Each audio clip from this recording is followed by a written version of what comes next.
Chapter 1063. Speaking up to this point, Grandma Yin shook her head with a bitter expression and said, "However, it's precisely because the few ancient gods held the power to become gods that they provoked the demon god. He single-handedly turned the entire divine world into a bloodbath, and it almost fell apart and couldn't be resolved. Although they were shocked by the fierceness of the demon god, they couldn't help but admire him. He was indeed a peerless genius. He single-handedly turned the entire divine realm upside down. What kind of demeanor was that? The demon god made such a big movement in the divine realm. Could it be that he wanted to share the power to become gods with the few ancient gods?" Xianxia wondered. After all, people rarely went on a killing spree if there was no conflict of interest. "No, it's not because of this." Granny Yin let out a long sigh and said, "Deities are also made by humans. No matter how high the cultivation of a god is, he is still a human. Humans have selfish thoughts. The few ancient gods held the power to become gods. In addition, after so many years of reproduction, their respective races could be said to have many descendants. Since they had selfish thoughts, they would naturally fight for the interests of their own race. At least they would be biased towards their own descendants. Therefore, for many years, whenever a new deity position was formed in the world, most of it would be divided by the few ancient gods. It was very difficult for others to gain anything." As she spoke, she raised her hand and pointed to Taishu Zheng's tombstone and said, "Taishu Zheng, the demon god, and little Shen's mother." The tragedy between the three of them began. It was also because of this that the demon god trampled on all living beings in the divine realm. When these three people were placed together, Xianxia couldn't help but exclaim. He thought of something and said, "Could it be that these three people are? I heard that there were three peerless geniuses in the lower realm in that era. They were the ancestor of all demons, Taishu Zheng, the demon god Yi, and a woman called Ming. It seems that there is a story between the three of them. Since Taishu Zheng is Taishu Shen's father, could it be that the woman called Ming is Taishu Shen's mother?" As soon as he said this, Granny Yin immediately looked at him in surprise. She nodded and praised, "No wonder a minor immortal could have such a large network in the three realms. You even know such a secret. Not bad." Little Shen's mother was indeed Ming. But as far as I know, Ming rarely showed up in the lower realm and she was very low-key. She had never done anything that would make her famous. The number of people who knew of her existence could be counted with one's fingers. "You actually know of her? This old woman has to look at you in a different light." Songyun Xian and Xinyu were also shocked. They did not expect Yu Qianshou to know such a secret. Songyun Xian looked at Yu Qianshou with a bewildered gaze. "Granny is too kind. I just happened to hear someone talking about it." After some modesty, Yu Qianshou humbly asked, "I heard that the three of them had a conflict because of fighting over the godhood. This matter has to start from the few ancient gods." Granny Yin recalled the past and said, "Originally there were only two realms, the netherworld and the current human world. At that time, there were not as many living beings in the world as there are now. All kinds of living beings mixed together. Among them, there were 12 great gods with profound cultivation, who are now known as the ancient gods. Later, as all kinds of living beings multiplied, the human world could no longer accommodate them and became more and more crowded. Therefore, the 12 ancient gods opened up 71 human worlds for all living beings to multiply and live in. Thus, there were 72 worlds in the human world. Finally, it's not crowded anymore. Then, one of the 12 ancient gods suggested that each person rule 6 realms. This method of equal distribution was agreed upon by the majority. However, the war god of the 12 ancient gods felt that it was unreasonable to divide the realms equally. They should divide the realms according to their strength. Due to his unfathomable strength, most people dare not speak out even if they are angry. Moreover, the 2 experts among the 12 ancient gods who can suppress the war god are not here. The publicly acknowledged number 1 expert, Dao, is elusive, appearing and disappearing from time to time. No one has seen him face to face. Among the 12 ancient gods, the great coiling dragon god and the great phoenix god only follow Dao's orders. Before receiving Dao's decree, they will not express any opinion on this matter. The other indignant ancient gods could only find another great god who could suppress the war god Yi to uphold justice. However, Yi's whereabouts were also uncertain. He often traveled in the vast sea of stars in the universe.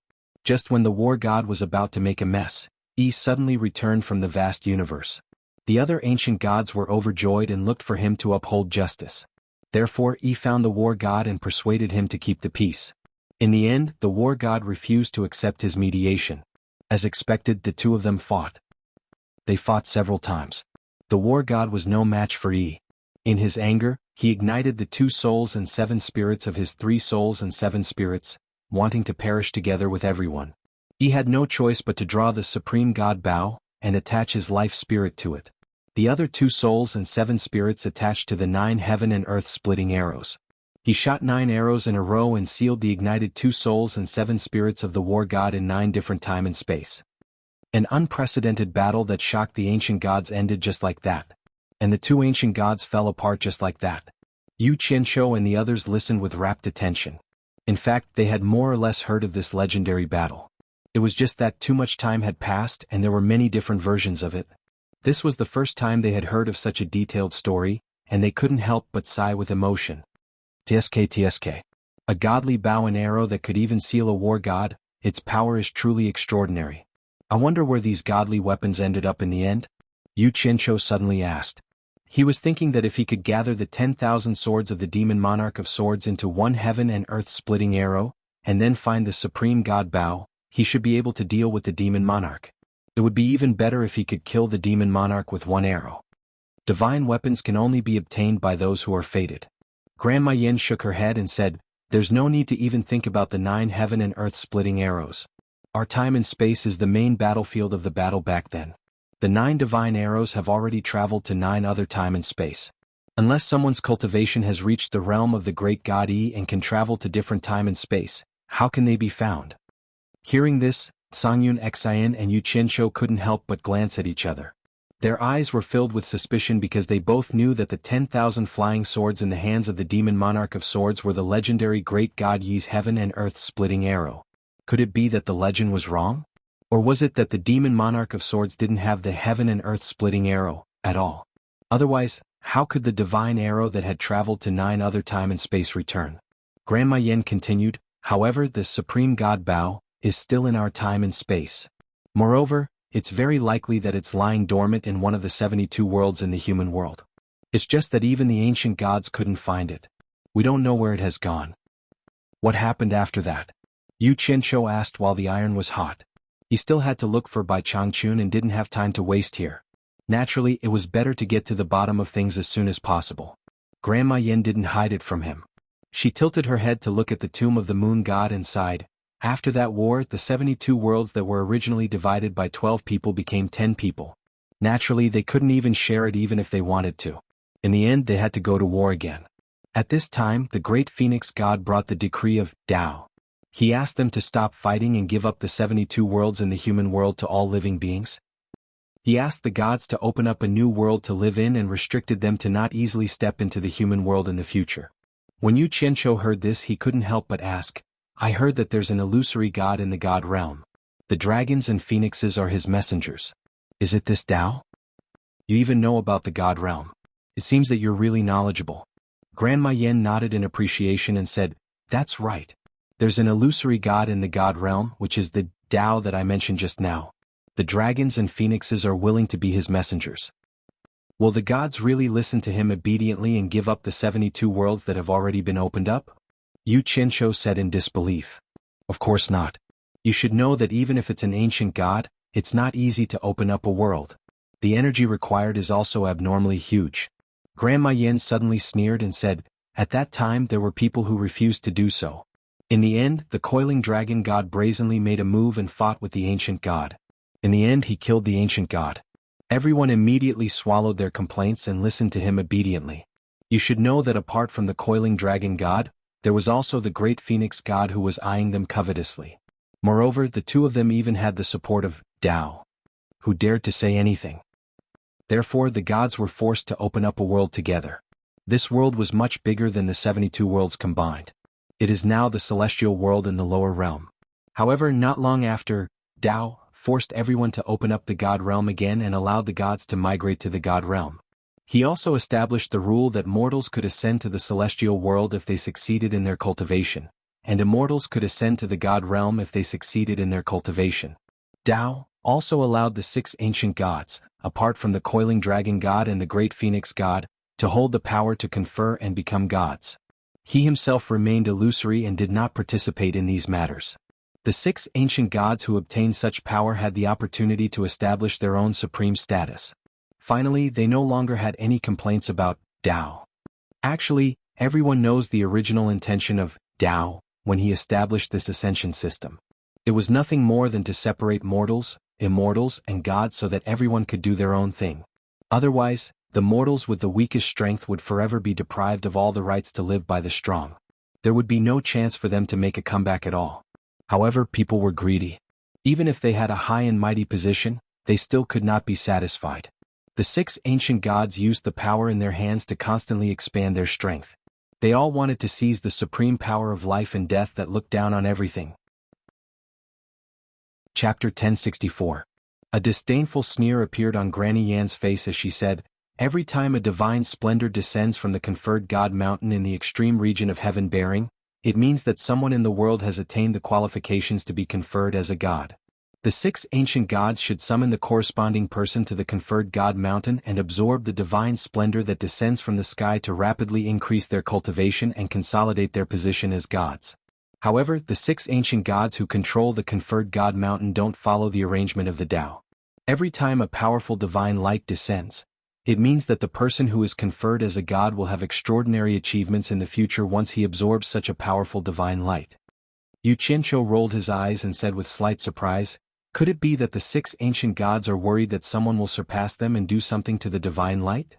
Songyun Xan and Jiyu looked at each other in shock. They didn't expect to hear such a secret of the god realm. Just based on this secret, Songyun Xan felt that it was worth it to take the risk with Xianxia this time. Granny Yen snorted coldly.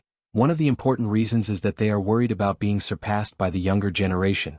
What's more despicable is that they actually take the divine light for themselves.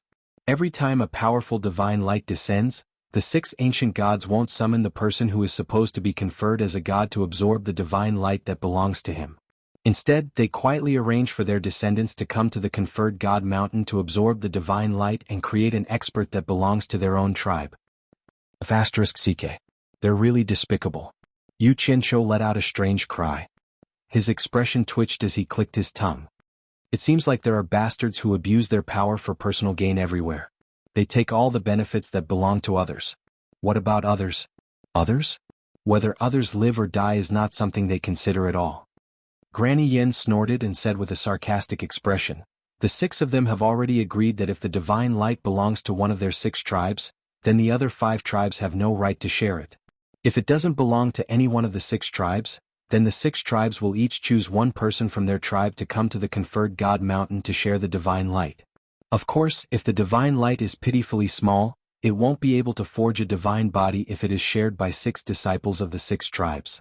Under such circumstances, the 6 ancient gods will find the corresponding person from the lower realm to absorb it. Damn it. No matter how small a mosquito is, it's still meat. Are the 6 ancient gods really willing to give it up?" Xianxia couldn't help but mock. Granny Yin shook her head and said, "You just don't know. It's not that the 6 ancient gods want to give up, but if the divine essence is too little, it can only help one person forge a divine body. If the disciples of the 6 races share it, not only will they not be able to forge a divine body, but it will also harm them.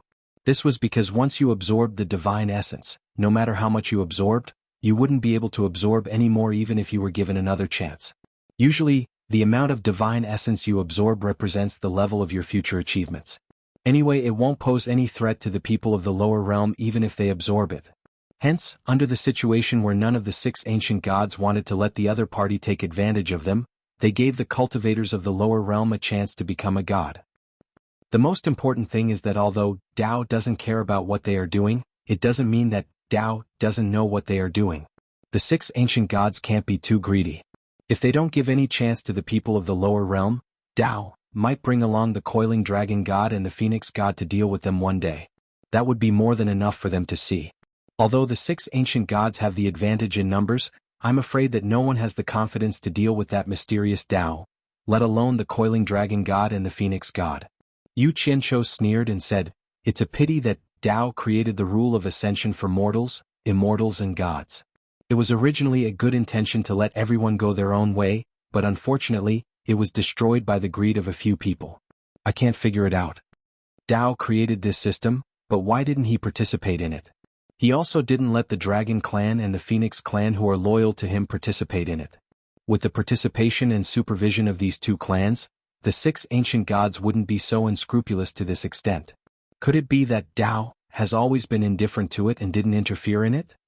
Granny Yen pondered slightly and said, I don't know why and no one can figure out why.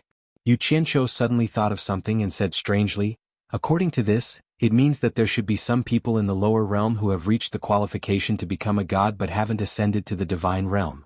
But why have I never heard of these people? With their ability they should not be unknown people. Could it be that they have been killed by someone? That's not true. Speaking of those who were deprived of the opportunity to become a god, Granny Yen couldn't help but sigh and said, I heard from Ming that someone accidentally found a cultivation space in the Netherworld River in the Netherworld that the great god Coiling Dragon had opened. Although it was a space that had been abandoned for a long time, it was said that the great god Coiling Dragon had cultivated in it. For those who had no way to ascend to the divine realm, it was tantamount to finding the way to the divine realm.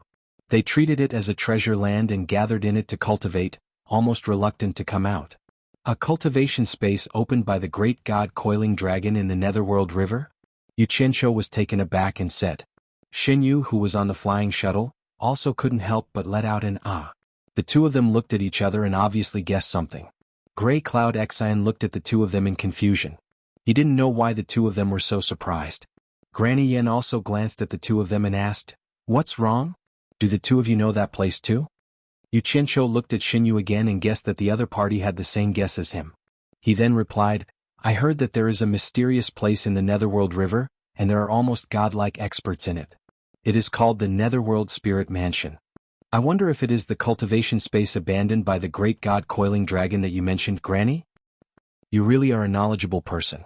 It seems that there is no secret in the lower realm that you don't know. I only knew about it from Ming. Granny Yen nodded with admiration and said, That's right. The place that Ming mentioned was named the Netherworld Spirit Mansion, by the people who gathered there. Grey Cloud Xian took a deep breath and his face was full of shock. He didn't expect that there were so many godlike experts in the Netherworld. He felt that it was really worth it to take the risk with Yu Qianqiu this time. He actually knew such a big secret. If he brought this news back to the Passionless Palace, it would definitely be a great contribution. Sure enough, Yu Qianqiu nodded slightly. After thinking for a while, he changed the topic and asked, So, did the demon god massacre the god realm because the divine essence that belonged to him was divided by the tribes of the 6 ancient gods? But that's not right. If it was divided, how could he ascend to the god realm and become a demon god? That's because the demon god Yi was too powerful. Granny Yin shook her head and sighed. I only managed to figure out the whole story of that storm after I combined it with what little Shen's mother, Ming, had told me about the lower realm. It's a mistake to classify Ming as a peerless genius like Zheng and Yi. In fact, although Ming has the cultivation of an early-stage small god, he is still far from the level where he can be conferred as a god. In the lower realm, only Zheng and Yi can be called peerless geniuses. With their abilities even in the god realm, they are absolute masters and have long reached the level of being conferred as a god. But it's a pity that the two of them stayed in the lower realm and didn't know anything about the god realm. As their divine essence was too powerful, the divine essence that belonged to them had naturally been divided by the tribes of the 6 ancient gods. Zheng and Yi were originally friends. Their cultivation was rare in the world. Although the latter was a little stronger than the former, the difference was not too big. It's funny that the two of them didn't know anything about the god realm. They still appreciated each other and became good friends, working together to pursue the path to become a god. Later on, the two of them met Ming. Ming was a rare beauty in the world and her cultivation was also extraordinary. It made the two of them fall in love with Ming at first sight. And Ming was also amazed by their high cultivation and was very happy to become friends with them. As the saying goes, time breeds love. Not only did the two men fall in love with Ming, even Ming also developed feelings for Zheng. Naturally, the two of them got together. However, the two of them had scruples about Ye's feelings and had been secretly working together. On the surface, they maintained their previous relationship and were ready to find the right opportunity to tell Yi. Yu Qianqiu couldn't help but ask, since the cultivation of Yi is higher than that of Zheng, why did Ming choose Zheng and not Yi? I also asked Ming this question, but Ming said that it's because Ye's character is too clear about love and hate. If he likes something, then he likes it.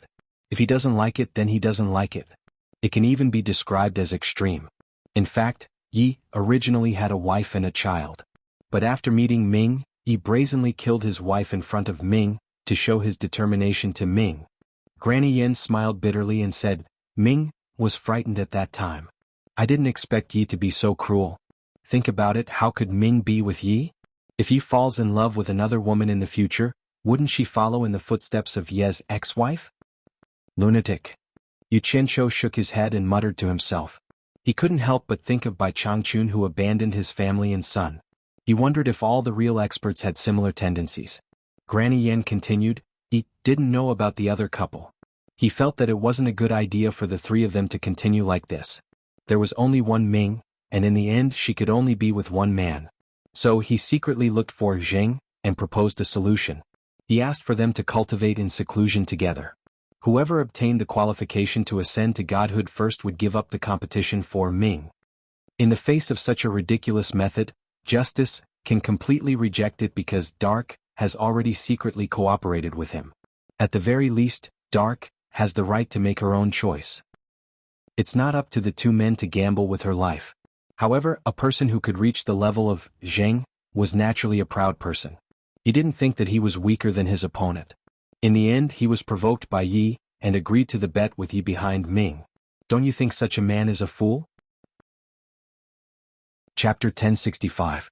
At that time the lower realm was actually very chaotic. In order to find a quiet place to cultivate, the two men joined hands and opened up a huge space with their powerful cultivation. It was a huge space that was not smaller than the immortal realm, which later became the demon realm. However, it was precisely because of the earth-shattering actions of the two bastards that the 6 ancient gods who looked down on the lower realm were alarmed, and all their attention was focused on them.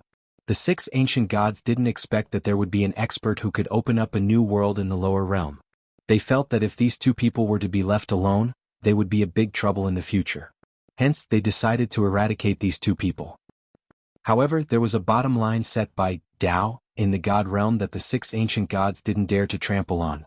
Tao once said that if anyone from the god realm dared to go to the lower realm without permission, he would be destroyed and would never be able to reincarnate. Although no one from the god realm dared to go to the lower realm, it didn't mean that the 6 ancient gods didn't have any way to deal with it. Hence, they secretly contacted the rulers of the immortal realm and the underworld, as well as the god-level experts in the netherworld palace, who couldn't ascend to the god realm, and asked them to gather their forces to eradicate Zheng and Yi.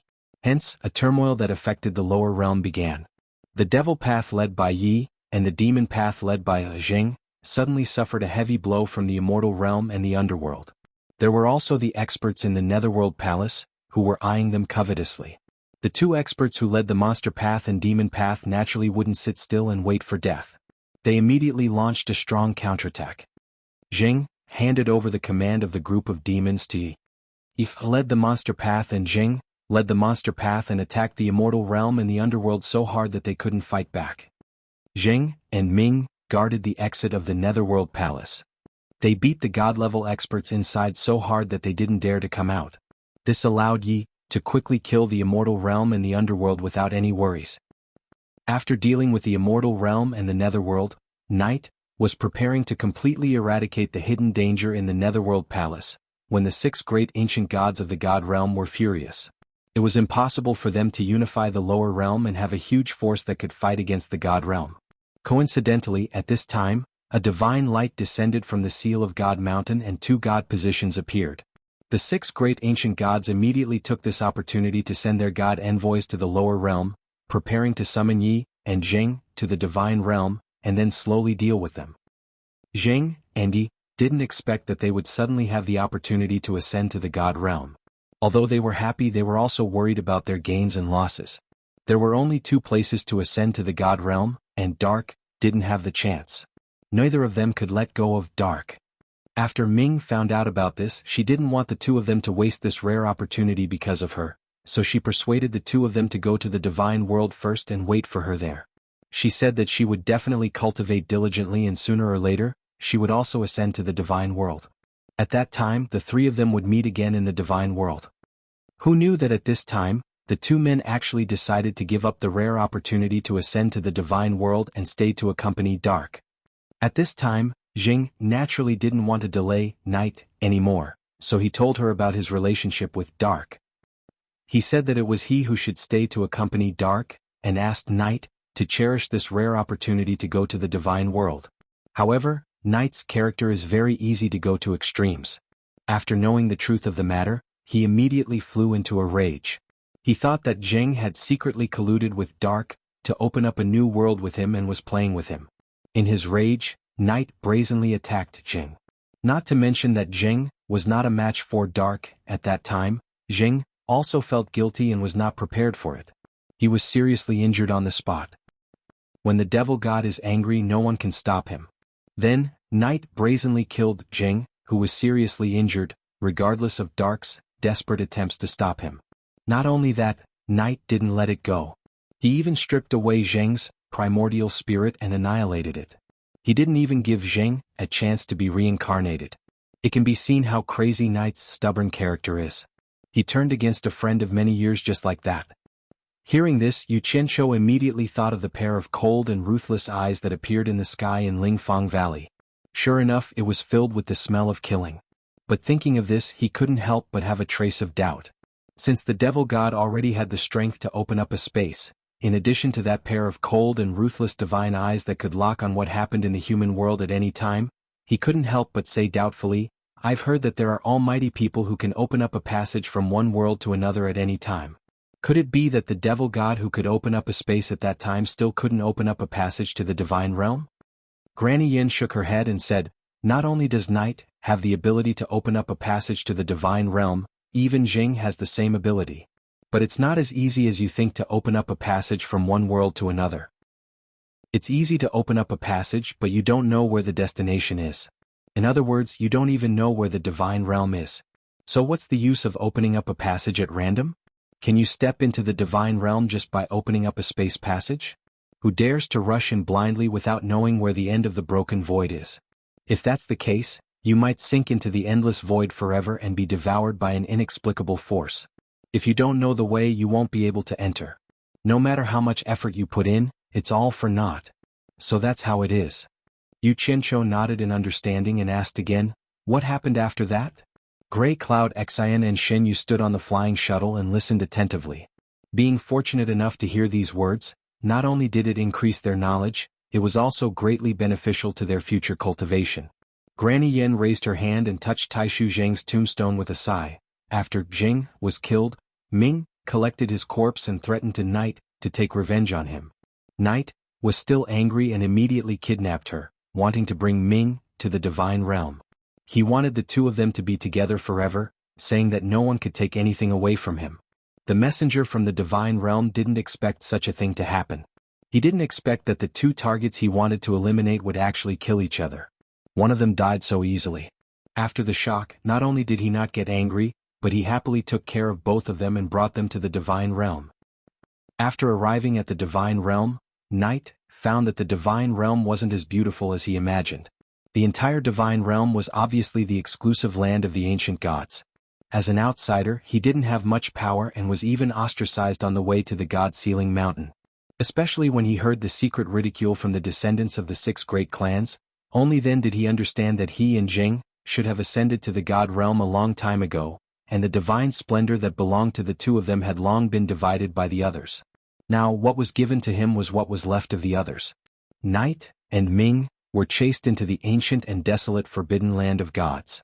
Looking at the two divine splendors that fell from the sky, although they were beautiful and dazzling, they were two thin rays.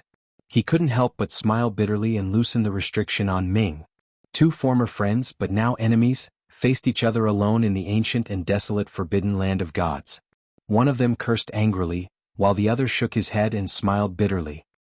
At that time, Ming had the idea of committing suicide, so she spoke incoherently. She actually said that she was pregnant with Zheng's flesh and blood. As expected, Night was enraged and was restrained by Night once again. However, Night didn't kill her. He only whispered in her ear that if he didn't guess wrongly, once the two of them absorbed the 2 beams of divine essence, they would definitely be persecuted after going through this process. To Ming's surprise, Night brought her under the 2 rays of divine splendor and used the heaven-defying demonic reversal technique to help Ming absorb the 2 rays of divine splendor into her body. After that, Night told Ming that if you really hate me that much, then you should live well and save your life to take revenge on me. Ming didn't understand what Night meant when Night slapped her stomach and killed the fetus in her stomach. Night said to the grief-stricken Ming again, "I'm sorry. I had no choice but to do this. I didn't have the confidence to escape with you. Only by letting them know that you and I are complete opposites can you have a chance to live. Remember, if you want to take revenge for Zheng and the dead fetus in your stomach, then you must live well." When they heard this, all of them were moved and couldn't help but look at each other. The demonic god Night was neither good nor evil. It was hard to tell if he was a good person or a bad person. It even made the three of them feel suffocated. Night really escaped from the sealed god's forbidden land? Yu Qianzhou couldn't help but ask. If he didn't escape, how could the current demonic god exist? Granny Yen nodded indifferently and said, "Indeed, he single-handedly fought his way out of the sealed god's forbidden land and escaped." The guards outside the forbidden land didn't expect to encounter such a ferocious desperado. However, at that time, Night's cultivation was not high enough to move unhindered in the immortal world. Immediately, there were countless experts who chased after him. One can well imagine what happened to him. Although he killed many of those who chased after him, he was forced to break all 4 of his limbs along the way. He had to use the blood escape art 4 times before he was able to escape. It could be said to be extremely tragic. Those who saw it with their own eyes were all shocked. Later on, when they recalled it, they would still be moved. However, his ability was indeed extraordinary. I can't help but admire him. So many people couldn't stop him and he escaped in the end. After that, the 6 clans led by the 6 ancient gods almost searched the entire divine world, but they couldn't find his hiding place. They also didn't know where he was hiding. Fortunately, under his ruthless actions he made the right bet. Ming really managed to keep her life. Chapter 1066. Actually, there's another important reason why I was able to stay alive. It's because Night made too much noise and attracted the attention of the Dragon Tribe and the Phoenix Tribe. The people of the 6 tribes didn't do anything to her because they were afraid of her. They even gave her the title of God of the Underworld. But it's impossible for her to be treated well. Not only did she not get a territory, she didn't even get a place to live. Granny Yin turned around and pointed at the grave on the other side. Although my old man has been conferred the title of Moon God, he's actually not well received in the tribe. Ming was randomly assigned to stay here with me and my wife, and he'll suffer the disdain of others together with us. Yu Qianzhou was surprised and said, "You are also from the 6 tribes of the realm of gods?" "Yes. We are the descendants of the ancient god of light." When Granny Yin said this, a sarcastic expression flashed across her face. It seemed that she didn't want to have too much to do with that tribe. She changed the topic and continued, "After Dark came here, we were all ignored and looked down upon. Maybe it's because we share the same fate, we got along very well. After that, Dark lived in seclusion and almost didn't show up in the outside world. She used a meditation method to transform the dead fetus in her belly into a ghost fetus and continued to be pregnant. Although the fetus grew up very slowly, it was indeed a kind of magical technique." The 3 looked at each other and didn't expect such a magical thing. Needless to say, they knew that the ghost fetus in Dark's belly was Taishu Xian, the current underworld saintess. This must be the strange birth of Taishu Xian, who was born with the underworld body that Granny Yin mentioned before. Time flies. In the blink of an eye, 1,000 years have passed. Little Xian, who was born with the underworld body, was finally born. It was a happy event in the Cold Moon Palace. However, the birth of Xian Lass seemed to herald the arrival of a bloody storm in the god realm. When Xian Lass was just able to walk, Ming, who had never left the Moon Palace, took Xian Lass out of the Moon Palace for the first time for her daughter's sake. She wanted to let Xian Lass experience the outside world. At that time, I accompanied her. However, as soon as I went out, I got into big trouble because of Dark's beauty. In a beautiful place, Ming saw that there were few people around, so she removed the veil that covered her face so that it would be easier for her to play with her daughter. Who knew that she would bump into the descendant of the ancient light god, Qingyang, passing by with a group of people. When Qingyang first saw Ming's appearance, he was stunned. He actually said that he wanted Ming to be his concubine. We obviously wouldn't agree. We also knew that we weren't their match, so we could only run for our lives. Just as we were being chased by them to the point where we had nowhere to run, we suddenly saw a murderous aura in the distant sky. Black demonic clouds blotted out the sky and covered the earth as they surged over. Such a powerful aura stunned us and our pursuers. We even thought that an ancient god was passing by. Only Ming stared at the sky and gnashed his teeth as he said, "He's here." At first I didn't understand what she meant. I saw a man standing in the demonic clouds in the sky. His entire body was covered by a black waistcoat. A fierce and austere aura surged out from his body and filled the heaven and earth. It made people shudder. One of his hands reached out from the waistcoat, and there was a black crystal ball in his palm. He looked down coldly and said, "Ming, I felt your fear, so I came out of seclusion in advance. Tell me who made you so afraid." Granny Yan's eyes were confused. She sank into endless memories. She said with an abnormally complicated expression, "After hearing this, although I haven't seen Night before, I immediately guessed that this person was him." Qingyang, whose interest was disturbed, immediately asked who he was. Night replied indifferently, "I'm a demonic god." Qingyang asked the people around him who the demonic god was, but they all said that they had never heard of him. In reality, Night really wasn't conferred the title of demon god back then. Qingyang asked him who it was that gave him the title of demon god, but Night said that no one else had the right to confer the title on him. He was the one who gave it to himself. That made Qingyang and the others laugh aloud. Without a doubt, they relaxed after learning that Night had no background. Qingyang's lackeys immediately used the ancient god of light as a background and told Night to piss off and stop disturbing their hunt. After learning that Qingyang wanted Ming to be his concubine, Night's demonic nature was immediately triggered. A huge hand reached out from the demonic clouds beneath his feet and grabbed Qingyang into the clouds effortlessly. The others wanted to save Qingyang, but they were all instantly reduced to dust by the huge hand condensed from the roiling demonic clouds beneath Night's feet. They could not even fight back at all. The one who suffered the most was Qingyang.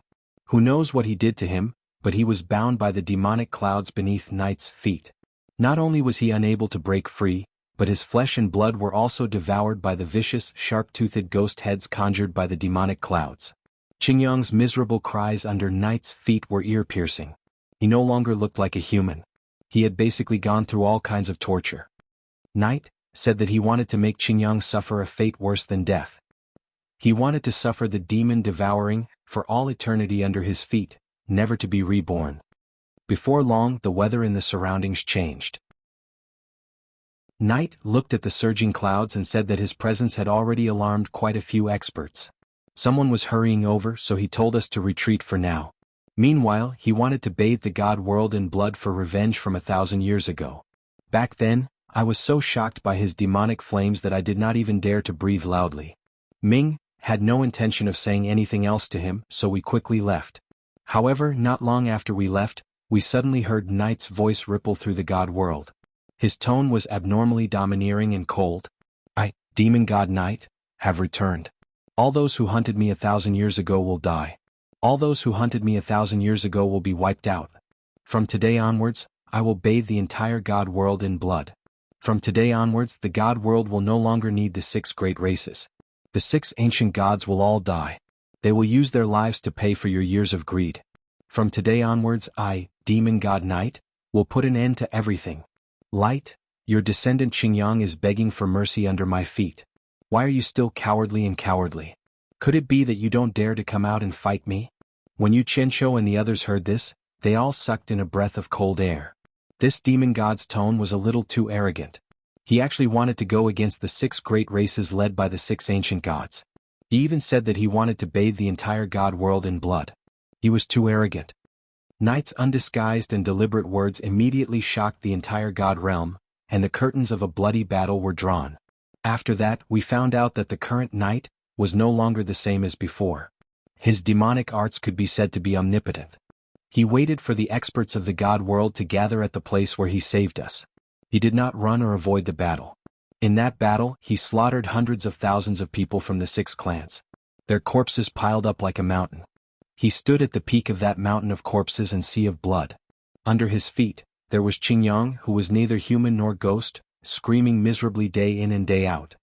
Yu Qianzhou and the others were speechless. They imagined the scene at that time. How tall would it be when the corpses of hundreds of thousands of people were piled up?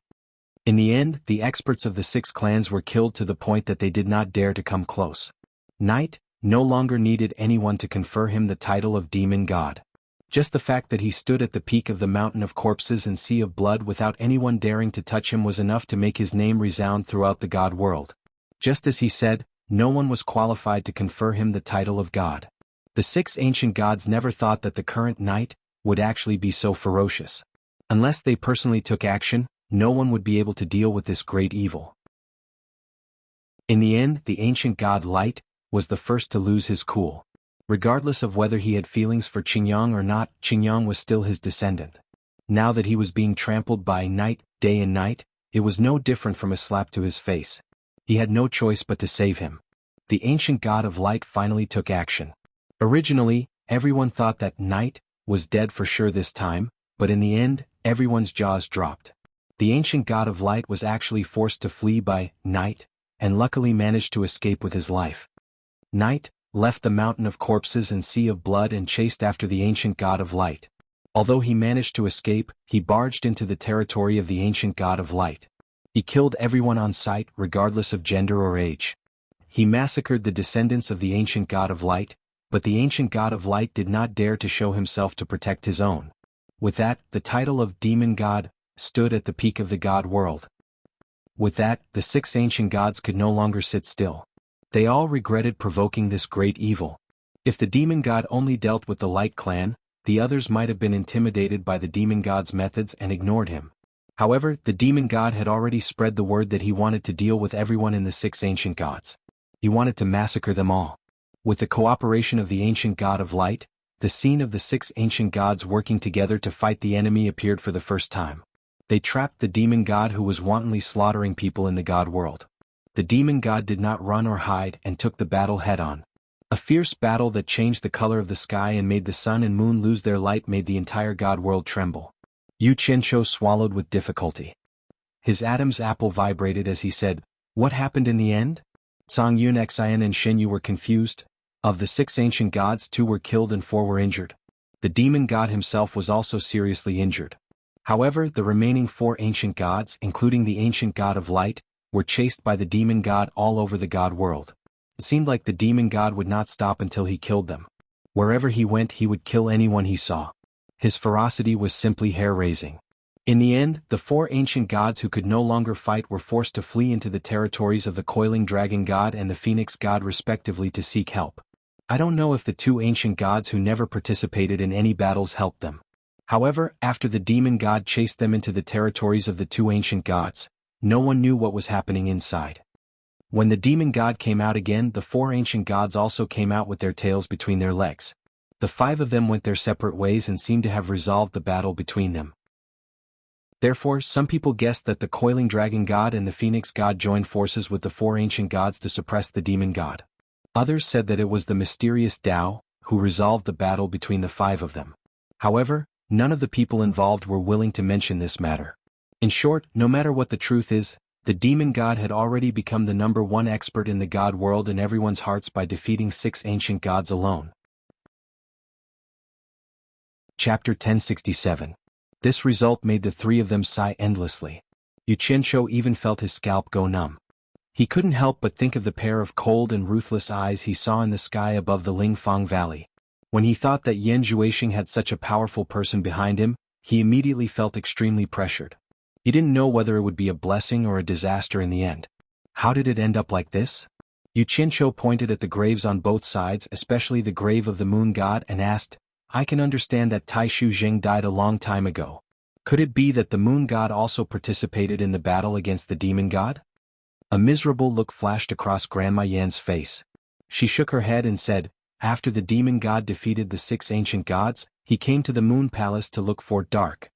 When he heard the babbling Xian girl calling Dark mother, his expression changed drastically.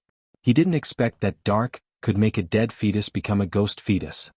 He thought that it was a child that Dark had with another man. So he immediately questioned Dark, whose child was it? In order to anger him, Dark admitted that it was a child that she had with another man. Of course, she was also afraid that he wouldn't let go of the child after hearing that it was Zheng's daughter. The demon god knight was so angry that he laughed. He angrily scolded Dark for being shameless and Zheng dying for her. Then he asked which man's bastard child was it. Seeing that Dark didn't answer, his eyes immediately locked on the man standing beside her, who was my husband, the moon god. He thought that my husband was the man who had an affair with Dark. In a rage he attacked. Just think, how could my husband be a match for him? He died in his hands unjustly. Even if we wanted to save him, we couldn't do it in time. Until the demon god knight also wanted to kill Xian girl, Dark had no choice but to tell him about Xian girl's identity. If he wanted to kill them, he should kill them both. I don't know why, but after the demon god knight knew that Xian girl was Zhang's daughter, he didn't kill her. He just glanced at Xian girl a few more times before leaving. After that, Dark kept apologizing to me and kept apologizing. Then the Phoenix clan sent a decree saying that the mausoleum of the god of sin, where only gods were buried, would be opened. Those who died in this disaster could be buried in the mausoleum of the god of sin. When I was disheartened and prepared to stay with my man in the mausoleum of the god of sin forever, Dark came to me with Xian. She entrusted Xian and Taishu Zheng's bodies to me and asked me to bring them to the mausoleum of the god of sin together. She said that she would give her man and my man an explanation. To be honest, I hated her at that time. After all, my man died because of her. After I accepted Xian and Taishu Zheng's corpses, I secretly followed her to see how she was going to explain to her man and my man. In the end, I saw her self-destruct in front of the demon god knight, intending to perish together with the demon god. That earth-shattering bang completely woke me up from my hatred. However, the demon god knight's demonic power was too strong. Dark's self-destruction did not cause any damage to him. After the smoke dissipated, the demon god knight knelt at the place where Dark had self-destructed with a dispirited look. He was bleeding from his 7 apertures and howling endlessly. It was almost unbearable to look at.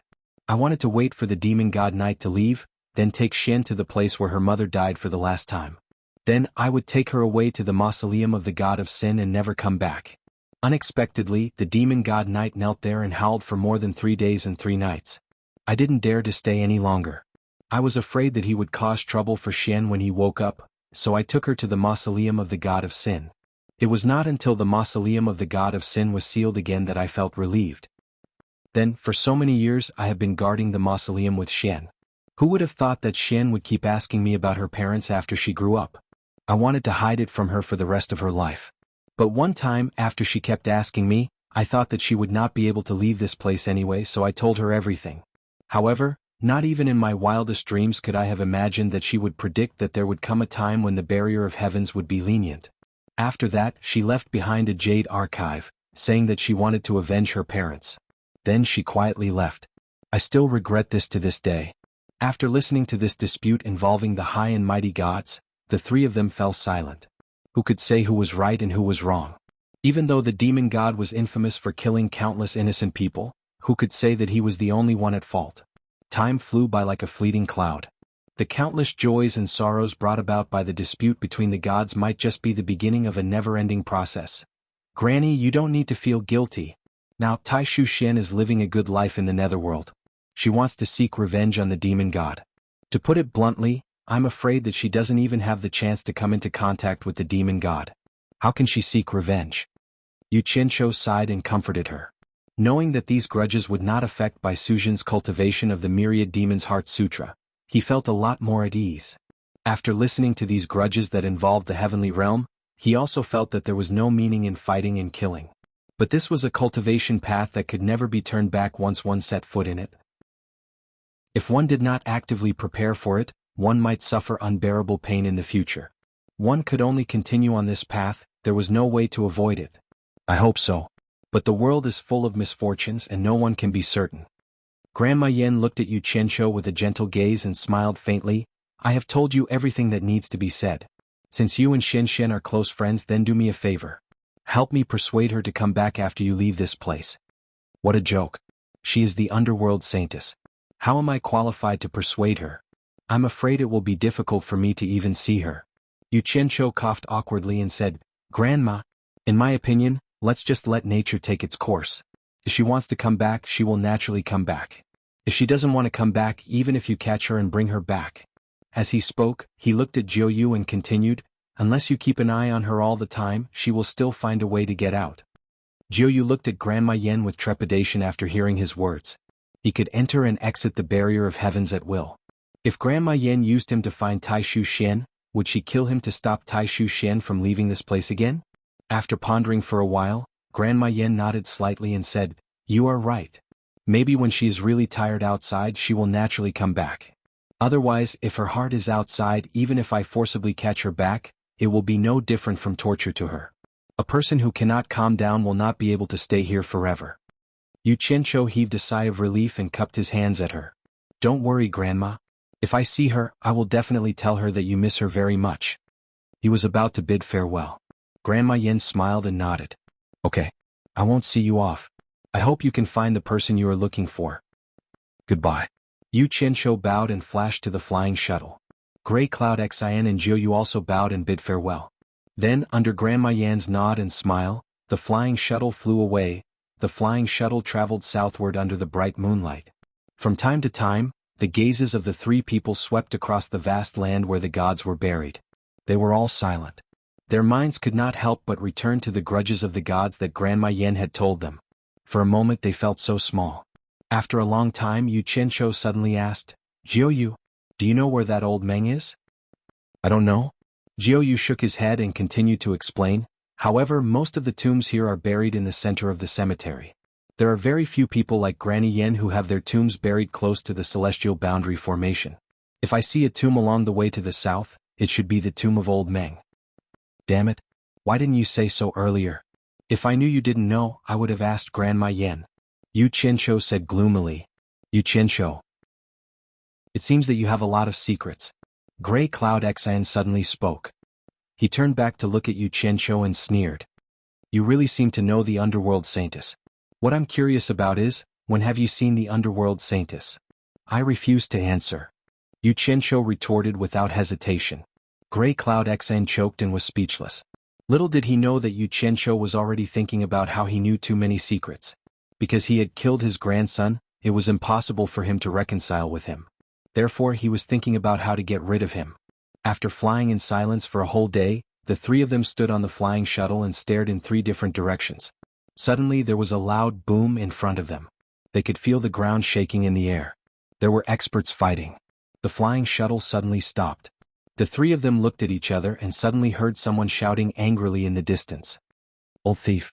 Don't run if you have the guts." Yu Qianqiu's eyelids twitched and he said in a deep voice, "Let's go. Let's go and take a look." The other two also vaguely guessed something. Grey Cloud Xian hesitated for a while, but he still drove the flying shuttle in the direction of the battle. Not long after, the three of them saw that under the silvery moonlight, there were huge potholes everywhere. In front of them, there was a hill that was miraculously preserved.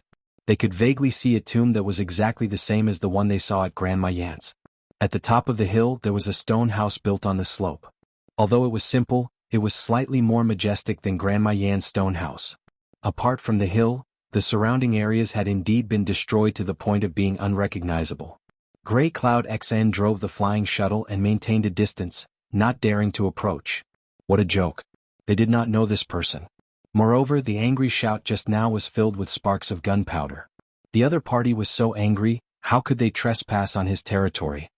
"May I ask if this is Senior Meng's residence?" Yu Qianqiu shouted in the direction of the hill. In the end there was no response even after shouting a few times. The three of them looked at each other and reckoned that the person should have left. Perhaps he went to chase after someone. At this moment, a stream of light appeared in front of them in the blink of an eye. The speed was so fast that it gave the three of them a fright. A gray-robed old man with his hair tied up in a slanted bun appeared. He looked at the three of them angrily and asked with a choking voice, "Who are you? Why did you trespass here?" Chapter 1068. Seeing that the other party's hair was crooked from anger, the three of them looked at each other. They were almost certain that this was Old Man Meng, who was annoyed by the harassment. Yu Qianqiu cupped his hands and said, "May I ask if you are Senior Meng?" Seeing that the other party actually knew who he was, the old man's angry expression eased a little, and he said in a deep voice, "That's me. What's the matter?" Yu Qianqiu's eyes lit up and he chuckled and said, "We were introduced by Grandma Yen from the north. We heard that Senior Meng encountered some trouble, so Grandma Yen asked us to come and see if there's anything we can help with." "Grandma Yen introduced you?" Old Man Meng was stunned, and he immediately checked the cultivation of the three of them. As a result, the corner of his mouth curled up into a disdainful sneer as if to say, How could the three of them be of any help with their cultivation? He took out a jade talisman and after entering a spell into it, he crushed the jade talisman into powder. The three of them understood that the other party was obviously doubting the authenticity of their identity, and he might even be verifying it with Grandma Yen. The three of them could not help but feel lucky that they had a good relationship with Grandma Yen, and it should not ruin their business. After a while, Old Man Meng looked at the three of them and nodded slightly. All right. I'm annoyed by that old thief. The three of you can act as hidden sentries at the edge of the all heavens boundary. When you see him, immediately send me a message lest I lose sight of him. As he spoke, he took out another 3 jade talismans and flicked them into the hands of the three of them. Sure. Yu Qianzhou put away the jade talismans generously, and then asked with a trace of suspicion. I heard from Grandma Yen that that person wants to rob the tomb of the god of sin guarded by Senior. May I ask Senior, why does he want to rob the tomb? Could it be that there are some treasures hidden in the tomb? At the mention of this, Old Man Meng's face suddenly collapsed, and he said with a hideous expression, I've met a madman. At first I thought he wanted to rob the tomb, but later on, I understood that he was using me to practice and improve his cultivation.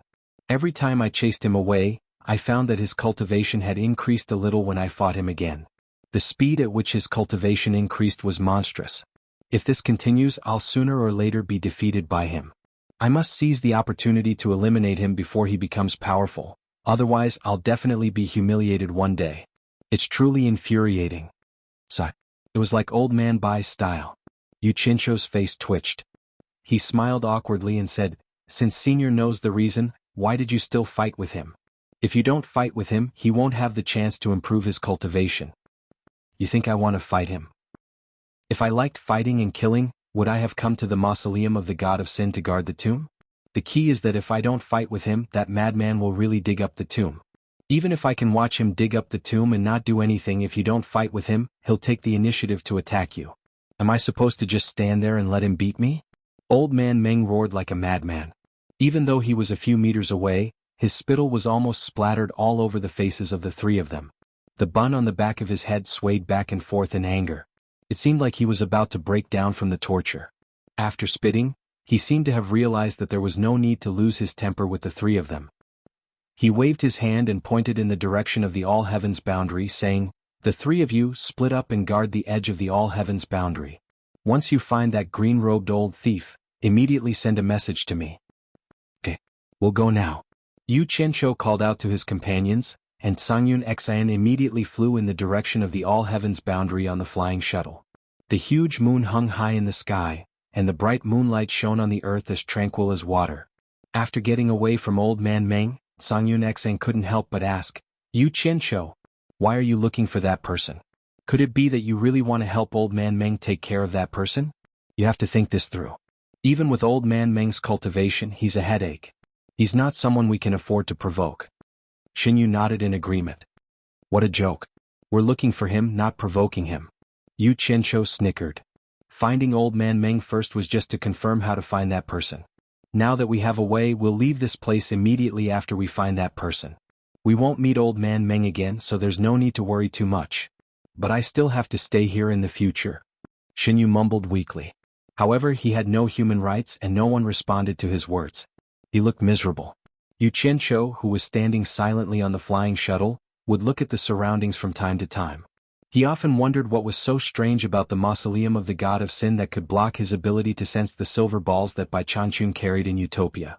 He was sure that the silver balls that he gave to Bai Changchun were still with him and had been brought into the boundary formation.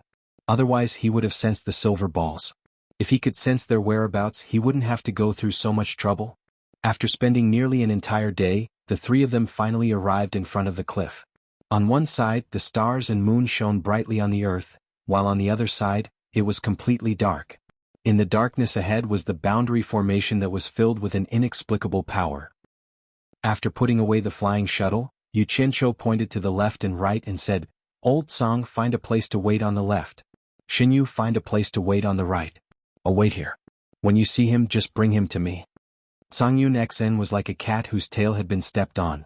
He said in shock, Are you kidding me? Who do you think he is? Do you think the two of us can bring him here just because we say so? Yu Qianzhou slapped his forehead and smiled. That's true. He's not as easy to talk to as I am. If you dare to make irresponsible remarks in front of him, You'll definitely suffer. Don't worry. As soon as you see him, immediately shout Yu Qianqiu. When he hears you shout my name, he'll naturally come to you to ask what's going on. There shouldn't be a problem if you bring him here. At the very least, he'll give you time to send a message to me and wait for me to find him. At the very least, if you say my name, at least he won't hurt you. Zhangyun Xian and Xinyu looked at each other. The former asked suspiciously, "What's the use of saying your name? Is this for real? Are you familiar with him?" "Don't ask any more. You'll know the result when the time comes." Yu Qianqiu waved his hand and said, "Go quickly. If you miss the chance to meet him, the immortal emperor's wedding is not far away. We don't have time to delay anymore." After a moment of hesitation, the two of them split up and flew in different directions doubtfully. Yu Qianqiu stood alone in the same spot, rubbing his hands excitedly. He looked up at the big moon in the sky and hoped that he could pull by Changchun to the immortal world to support him. 3 days passed by unwittingly in the midst of waiting. In a desolate stone forest, Xinyu carefully hid in it and silently observed his surroundings. Suddenly, he saw the air in the all-heavens boundary ripple like water in front of him. A thin old man in a green robe broke through the rippling air and slid out of the all-heavens boundary like he was standing on the bow of a ship riding the wind and waves. The thin but spirited old man in a green robe floated under the stars and moon, his eyes shining brightly as he looked around. Xinyu immediately guessed that this was the person Yu Qianqiu wanted him to find. However, when he saw this person, his heart couldn't help but tremble. This person's eyes were filled with an indomitable sharpness. That skinny yet sonorous aura made it seem as if this person could rip him apart with just his gaze. His intuition from many years of hiding told him that this person was very dangerous. Therefore, he threw Yu Qianqiu's instructions to the back of his mind and subconsciously wanted to hide first. His head shrank slightly and his body hunched, trying to hide behind the rugged stone pillar. As for what would happen next, he would think about it later. He didn't want to take any life-threatening risks. However, before half of his head could completely hide behind the stone pillar, his clothes lightly brushed against a protruding stone. One of his eyes, which had not hidden behind the stone pillar in time, immediately saw the other party suddenly staring at him. The divine gaze was like electricity piercing one's heart, and the substantial divine sense was like the autumn wind sweeping away the fallen leaves, cleanly and neatly sweeping through the terrain of the entire stone forest. Xinyu was shocked. Without saying anything, he wanted to turn around and teleport away. However, just as he was about to turn around, the air around him suddenly froze and a strong pressure pressed down on him on the spot. He couldn't move at all. At this moment, it was difficult to even move a single step with all his cultivation, let alone teleport away. He immediately panicked. It was only at this moment that he thought of using Yu Qianqiu's name to try and save his life. However, his lungs were already being squeezed to the point of bursting, let alone opening his mouth to speak. Even his right to explain had been taken away in an instant. The thin green-robed elder slowly descended from the sky in front of him. He looked him up and down and said indifferently, "Why are you sneaking around here and spying on me?" As soon as the elder asked this, Xinyu immediately found that the strong pressure pressing down on his lungs had disappeared. Although he still couldn't move, at least he could breathe and speak. He didn't say anything to explain and panted as he said, "Yu Qianqiu? Yu Qianqiu. It was Yu Qianqiu who asked me to wait for you here." This thin green-robed elder was none other than Bai Changchun, who was injured by the emperor of the underworld and fled here. Hearing the other party say Yu Qianqiu's name as soon as he opened his mouth, even though he had always been calm, he couldn't help but be a little surprised. The other party had said Yu Qianqiu's name 3 times in a row, so he naturally didn't hear it wrong. But what he couldn't figure out was why Yu Qianqiu would arrange someone here to wait for him. Wasn't this disciple of his too powerful? He didn't know that Yu Qianqiu's magical power couldn't be connected to this place. After frowning and thinking for a while, he shook his hand in his sleeve and a small handful of silver balls appeared in his palm. He nodded slightly thoughtfully. He thought that Yu Qianqiu had found his whereabouts because of these silver balls, but he couldn't break into the powerful boundary formation of all heavens, so he arranged someone to wait for him here. Could it be that something had happened for him to be in such a hurry to find him? The moment Bai Changchun kept the silver balls in his hand, the strong pressure around him disappeared. Xinyu immediately felt relaxed and his whole body swayed as if he was drunk. Chapter 1069. It was not a good feeling to be almost crushed to the point of exploding, but to be completely relaxed in an instant. Jiyu steadied himself and looked up at the other party. The other party asked, "Did Yu Qianqiu ask you to come?" Seeing that Yu Qianzhou's name could really save his life, Xinyu didn't have any other thoughts. He nodded and said, "Yes, yes. He asked me to wait for you here. He said to say his name when I see you, so." Bai Changchun would not listen to him and interrupted, "He's here too. He's over there." Just as Jiyu raised his hand and pointed, he saw a blur in front of him. His clothes tightened around his waist and the wind whistled in his ears. He was dragged away by the other party. Yu Qianzhou, who had been staring in the direction of the all-heavens boundary for the past few days, suddenly turned his head to the right and saw a green light whistling over. When it approached, it threw out a black shadow which immediately scared him. Bang! Xinyu cried out in pain and struggled to get up from the ground. Then Bai Changchun appeared in front of him and looked at him from head to toe. Yu Qianzhou looked at Xinyu in a daze. He didn't know how he had offended Bai Changchun, causing him to make such an entrance. However, he didn't have time to think about it. He bowed to Bai Changchun and said, "Disciple greets master." "Master?" Jiyu, who had just gotten up, was stunned. He looked at the two in surprise. So he was his master. No wonder he said his name would be useful. Bai Changchun nodded and frowned. "Why are you here?" "I heard that master was injured by Emperor of the Underworld Bai Qi and escaped here. So, I wanted to see how master's injuries were. However, this place is very strange. So, I tried my best to find master." Yu Qianzhou briefly described what happened after he arrived in the immortal world and how he found this place. He used voice transmission because Jiyu was present and some secrets were not convenient to be revealed. Naturally, Xinyu could tell that the two of them were avoiding him through voice transmission. He didn't dare to have any opinions, so he obediently stood by the side and didn't say a word. After listening to Yu Qianzhou's story, Bai Changchun couldn't help but look at Yu Qianzhou in amazement. He didn't expect his disciple to have such a rich and bizarre experience. Suddenly, he stared at Xinyu with a strange gaze, sending chills down Xinyu's spine. He wondered what bad things Yu Qianzhou had said about him. Just as Xinyu shrunk his neck, he saw Bai Changchun's hand grabbing at the void and pulling Xinyu into the air. Xinyu was so shocked that he screamed, "Yu Qianzhou, save me? Master!"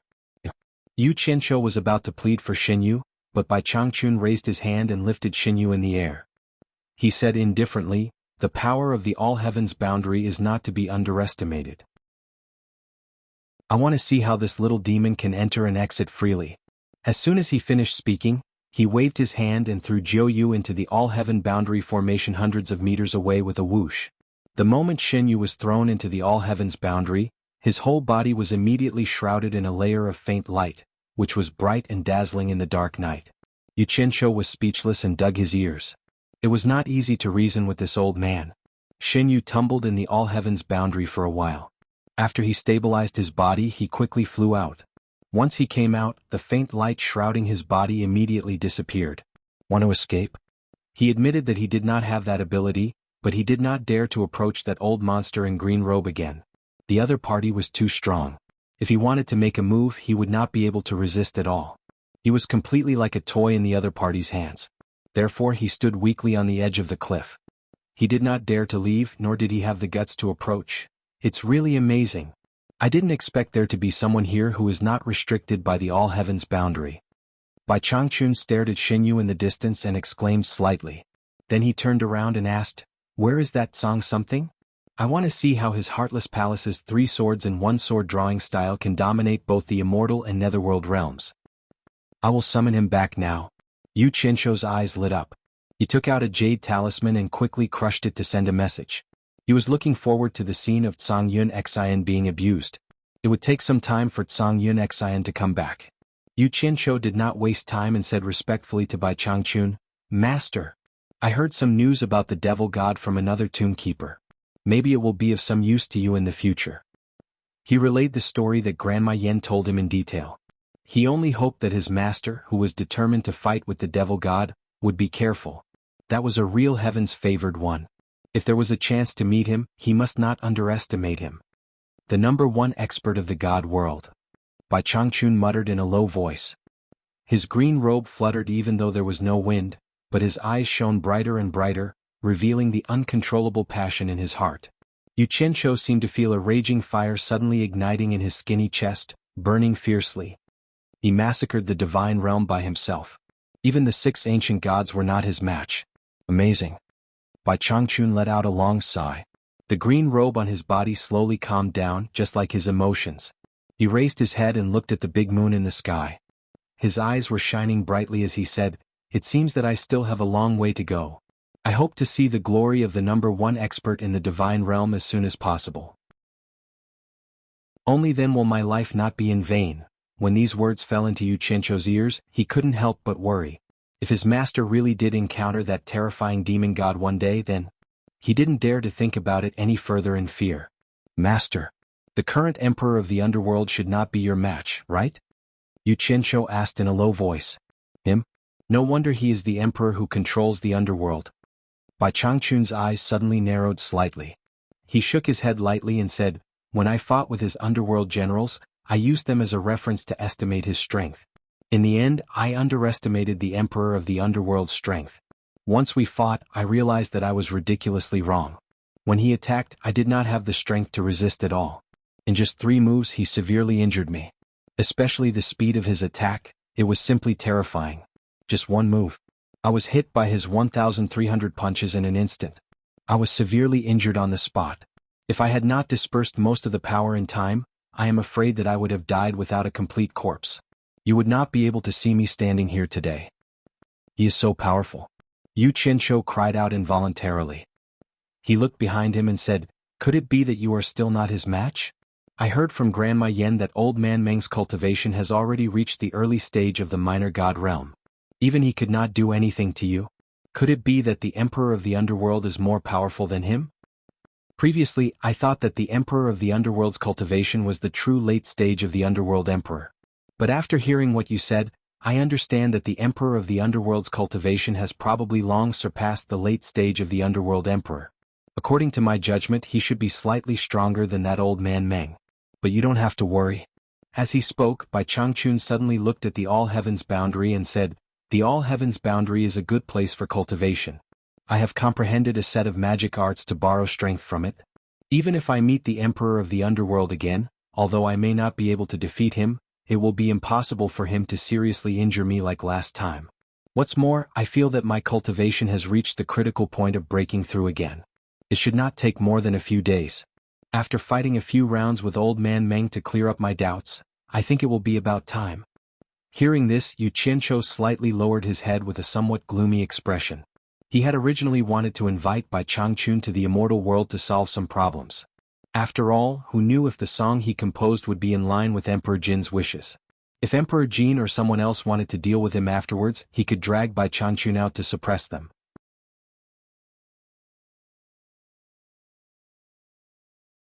Chapter 1070. He's your master? Xuanhuan was shocked.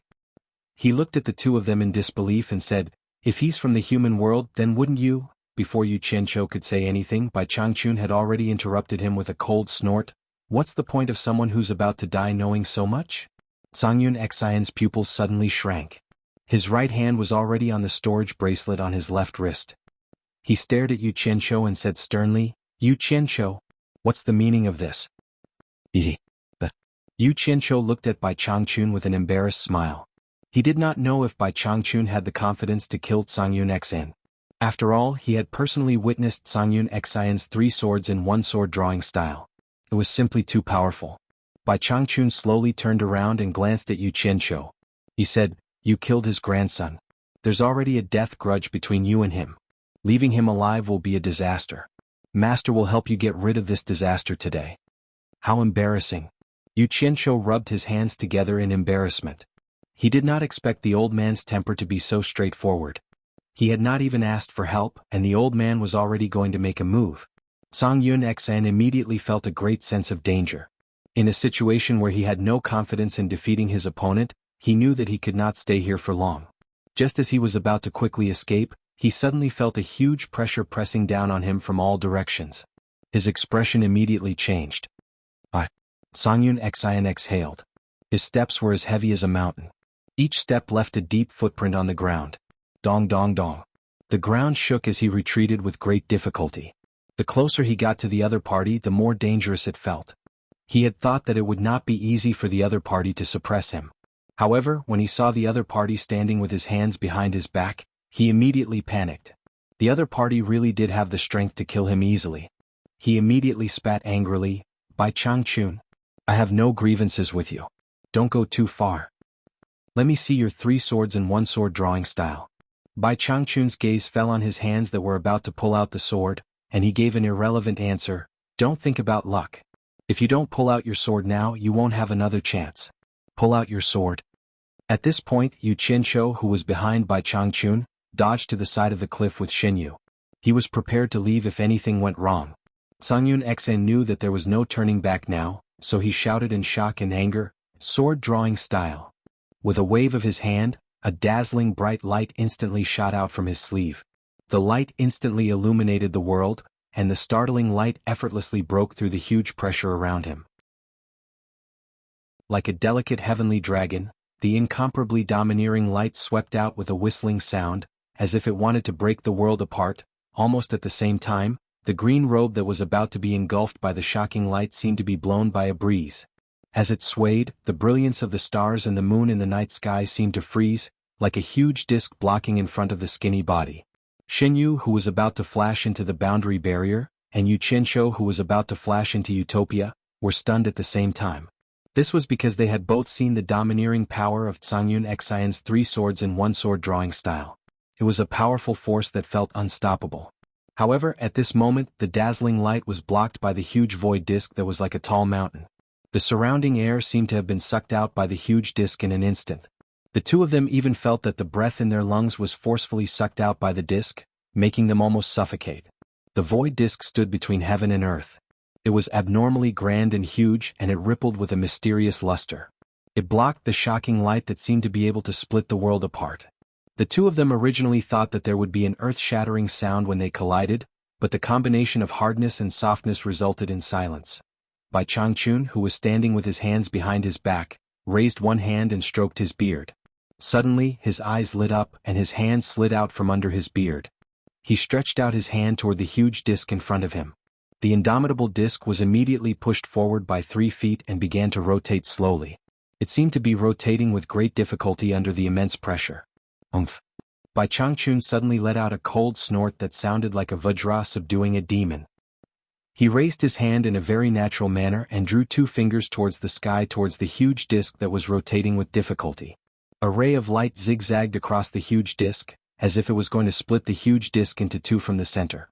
Immediately, light and shadow intertwined on the huge disk. In the blink of an eye, half of it turned white and the other half black, turning into 2 yin and yang fish chasing each other head to tail.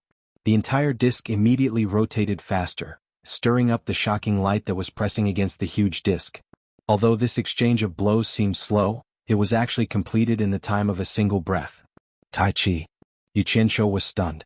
He stared at the yin and yang fish that were chasing each other. The huge disk was exactly the same as the Tai Chi diagram he saw in his previous life, and it was displaying the mysterious power of the Tai Chi diagram. Xinyu's mouth formed a circle and his eyes widened. He never dreamed that Grey Cloud Xian's 3-in-1 sword drawing style would be blocked so silently. That was the 3-in-1 sword drawing style of the Heartless Palace that instantly destroyed half of Twilight City. However, what surprised him even more was yet to come. Return. Bai Changchun let out a sonorous chant.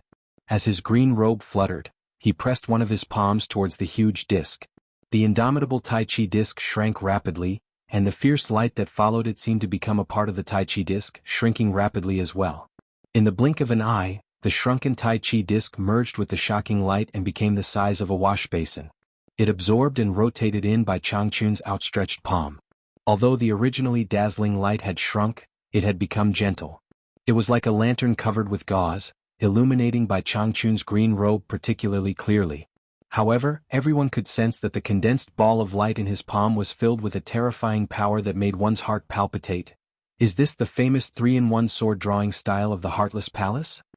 As his green robe fluttered slightly, Bai Changchun clenched one hand behind his back and used the other to absorb the light ball. He said coldly, "That's all there is to it." Oh, how is this possible? Grey Cloud Xian's expression changed drastically in shock. He thought that the other party would use his powerful cultivation or treasures to forcefully break his sword drawing style, but he never expected that someone would be able to silently and gently absorb the power of his sword drawing style with just a wave of his hand. How could the great power that had already been released be absorbed by someone else again? It was so easily caught in his hand.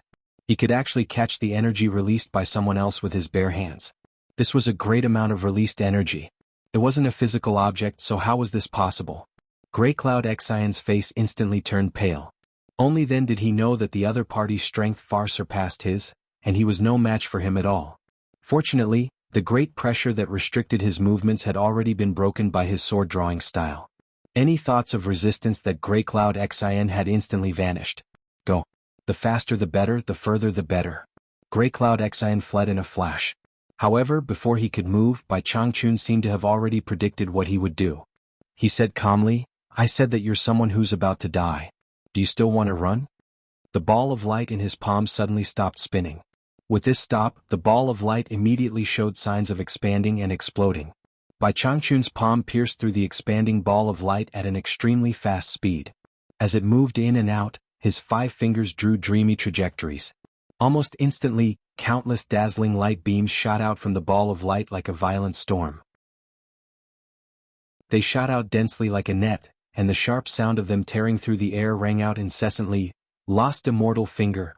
Yu Qianqiu mumbled with his mouth agape. This was the 3rd time he had seen his master use the lost immortal finger. He had never seen anyone survive this move. In reality, Grey Cloud Xian had already teleported and disappeared from where he was. However, his miserable cries could be heard from the void where the countless dazzling light beams shot out. The moment he appeared in the air, he was already riddled with holes by the countless dazzling light beams, and he was devoured in the blink of an eye. Following his miserable cries, his figure could no longer be seen. All that could be seen was a dense meteor shower shooting into the starry night sky.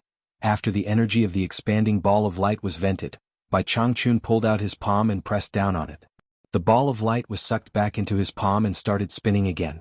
However, its size had shrunk by half. Shen Yu and Yu Qianqiu, who were still standing dumbfounded at the edge of the cliff, suddenly saw Bai Changchun flick his sleeve. The ball of light flew over their heads with a whoosh, and entered the barrier of heavens behind them. The 2 silly birds turned around dumbfoundedly with their mouths wide open. They saw the ball of light distort the moment it entered the barrier of heavens. It was quickly torn apart by an invisible energy and silently disappeared without a trace. Such a powerful energy disappeared just like that. The 2 of them slowly turned around at the same time and looked at each other.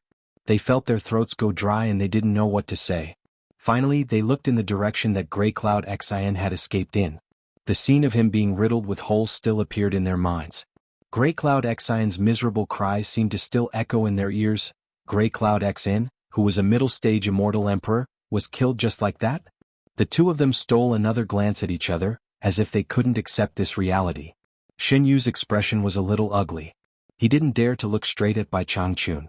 Worry and hesitation appeared in his eyes. He didn't know if it would be his turn next. Even Grey Cloud Xian was killed so easily. He didn't think he had any chance of escaping. Old song. I'm sorry, I didn't expect him to make a move so quickly. I didn't even have the chance to say goodbye to you. Yu Qianqiu withdrew his gaze from the sky and thought of the huge Tai Chi diagram from before. He flashed to Bai Changchun's side and asked with an embarrassed smile, "You really broadened my horizons just now.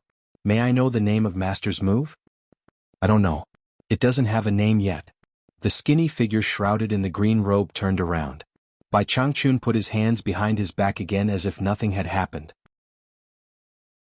He looked up at the darkness on the other side of the cliff and said, "This is a new power manipulation method that I comprehended in the barrier of heavens. One movement is divided into yin and yang. It's mysterious and profound. I still need to continue to comprehend and perfect it." Chapter 1071. Hearing this, Yu Qianqiu was speechless for a while. He felt that this old man was indeed too abnormal. He could easily comprehend some kind of cultivation method. How could others who cultivated the same way as him endure it, especially him, his disciple? The theory of Tai Chi Yin and Yang seemed to have a complete system to follow in his previous life. Unfortunately, he was not an all-rounder who knew everything about astronomy and geography. He did not know much about this mysterious thing.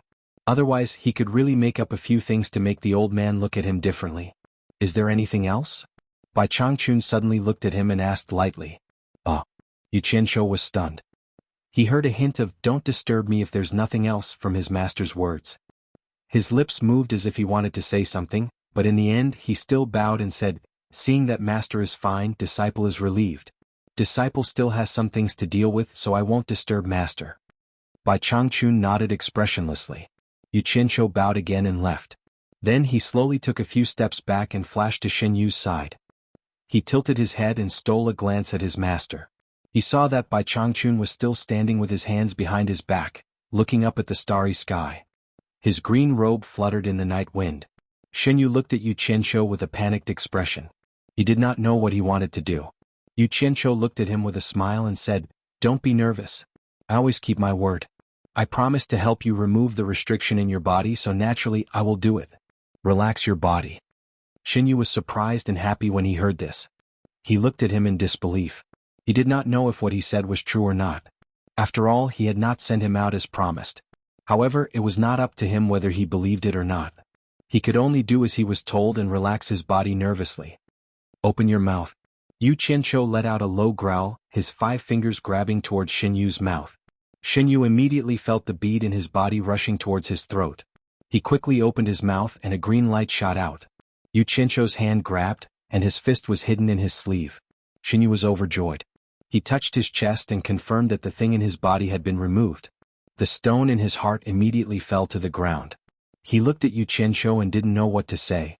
After a while, he said incoherently, "I will definitely keep my promise and send you out. No need. I have my own way to leave, but I want you to promise me something else." Yu Qianqiu waved his hand and pointed at the all-heavens boundary outside the cliff. "Every year on this day you have to wait for me at the river Styx at the border between the endless horizon and here for a day. If I still don't come after a day, you have to come back. How about that?" Then he looked at Bai Changchun. Shen Yu also peeked at Bai Changchun. Although the restriction in his body had been removed, he had no choice but to agree. His master could enter and exit the all-heavens boundary at will. He had completely lost his defensive advantage. The consequences of not agreeing could be imagined. He nodded awkwardly. "I understand. Every year on this day I will wait for you at the river Styx at the border between the endless horizon and here for a day." A smile bloomed on Yu Qianqiu's face. "Shen Yu, don't blame me for using you. You have to know that you provoked me first. Furthermore, if it wasn't for my help, who knows when you would be able to return here. So, we are even now. You can go. Go back to the home you have been away from for 150,000 years. I'm glad to have met you in the netherworld this time. We will meet again if fate allows. I should go back now. Goodbye." Then he smiled and cupped his fists at Shen Yu. Then he turned around and bowed to Bai Changchun, who was standing under the moonlight with his hands behind his back. Just as Shen Yu cupped his fists to return the greeting, he realized that Yu Qianqiu had disappeared without a trace. There was no fluctuation in the air around him. He had no idea where Yu Qianqiu had gone. Did he really leave? Shen Yu was stunned.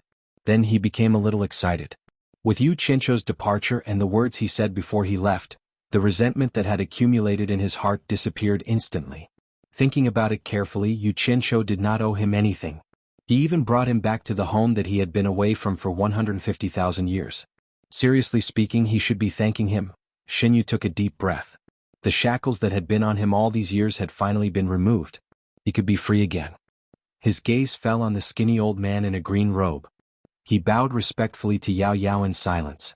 Then he turned into a stream of light and flew away without any worries or fear. After he disappeared into the distance, Bai Changchun, who was standing with his hands behind his back and looking at the stars, suddenly looked outside the celestial boundary. His eyes flickered and he snorted coldly. "How dare you treat my disciple as a performer and sing for you? How majestic of an emperor! Just change the wedding ceremony to a funeral ceremony."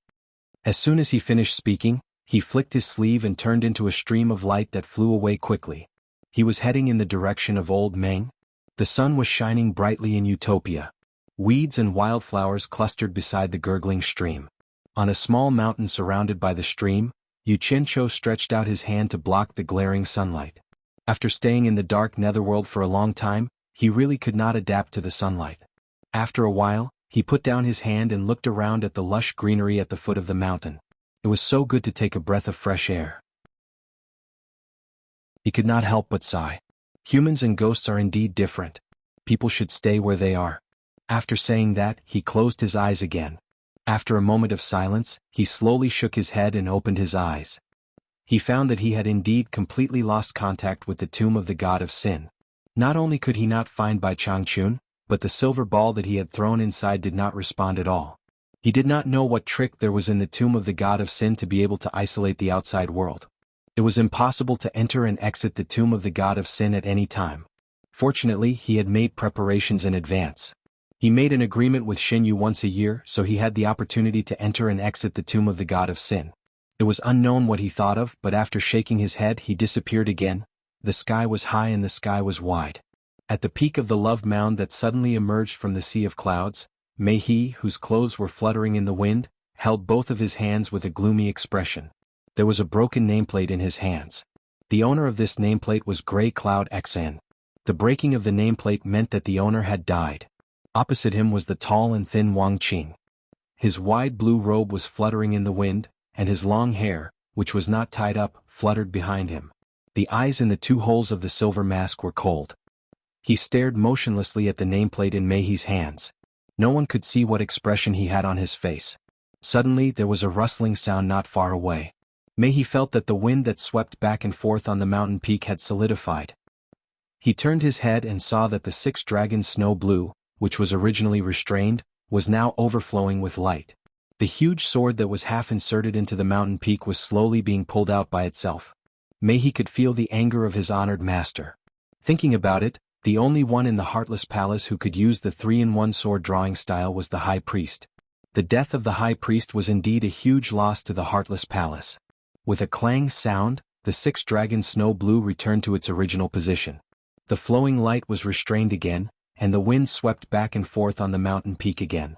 Mei He raised his head slightly to look at his honored master, but he saw that his honored master had already turned around. He could only see his honored master's back. He said in an indifferent voice, "I will go down the mountain to attend Jintai's wedding ceremony in a few days. Before that, I don't want to be distracted.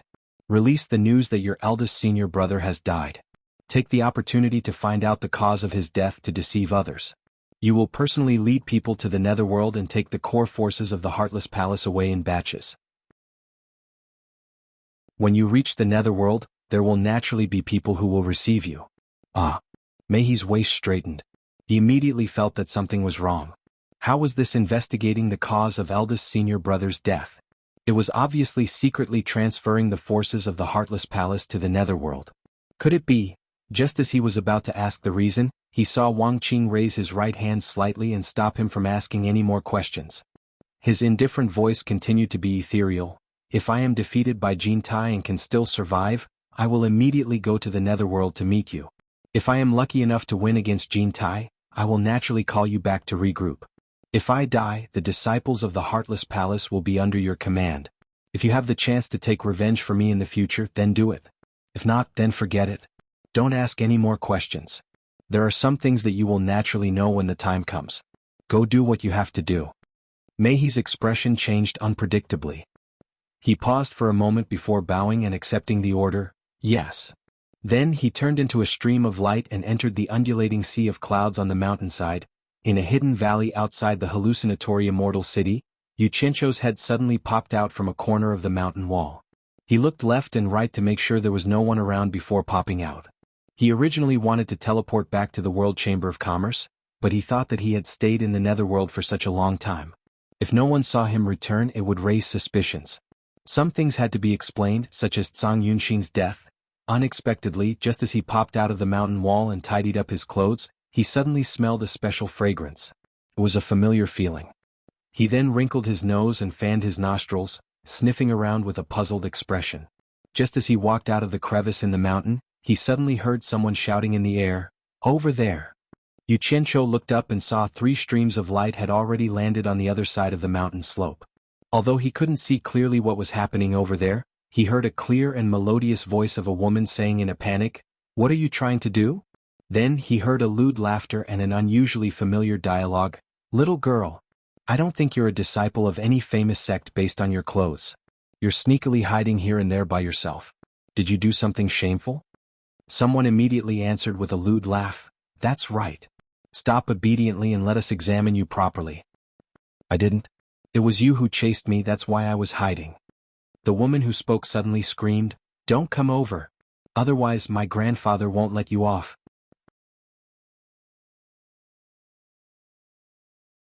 Chapter 1072. Damn it. Why are the ruffians in the immortal world so lousy, still stuck in the ancient times? Xianxia looked back in the direction of the hallucinatory immortal city, then looked in the direction of the lewd laughter. He couldn't help but pick his nose. Should he go back to do his own things or fight for justice and eradicate evil?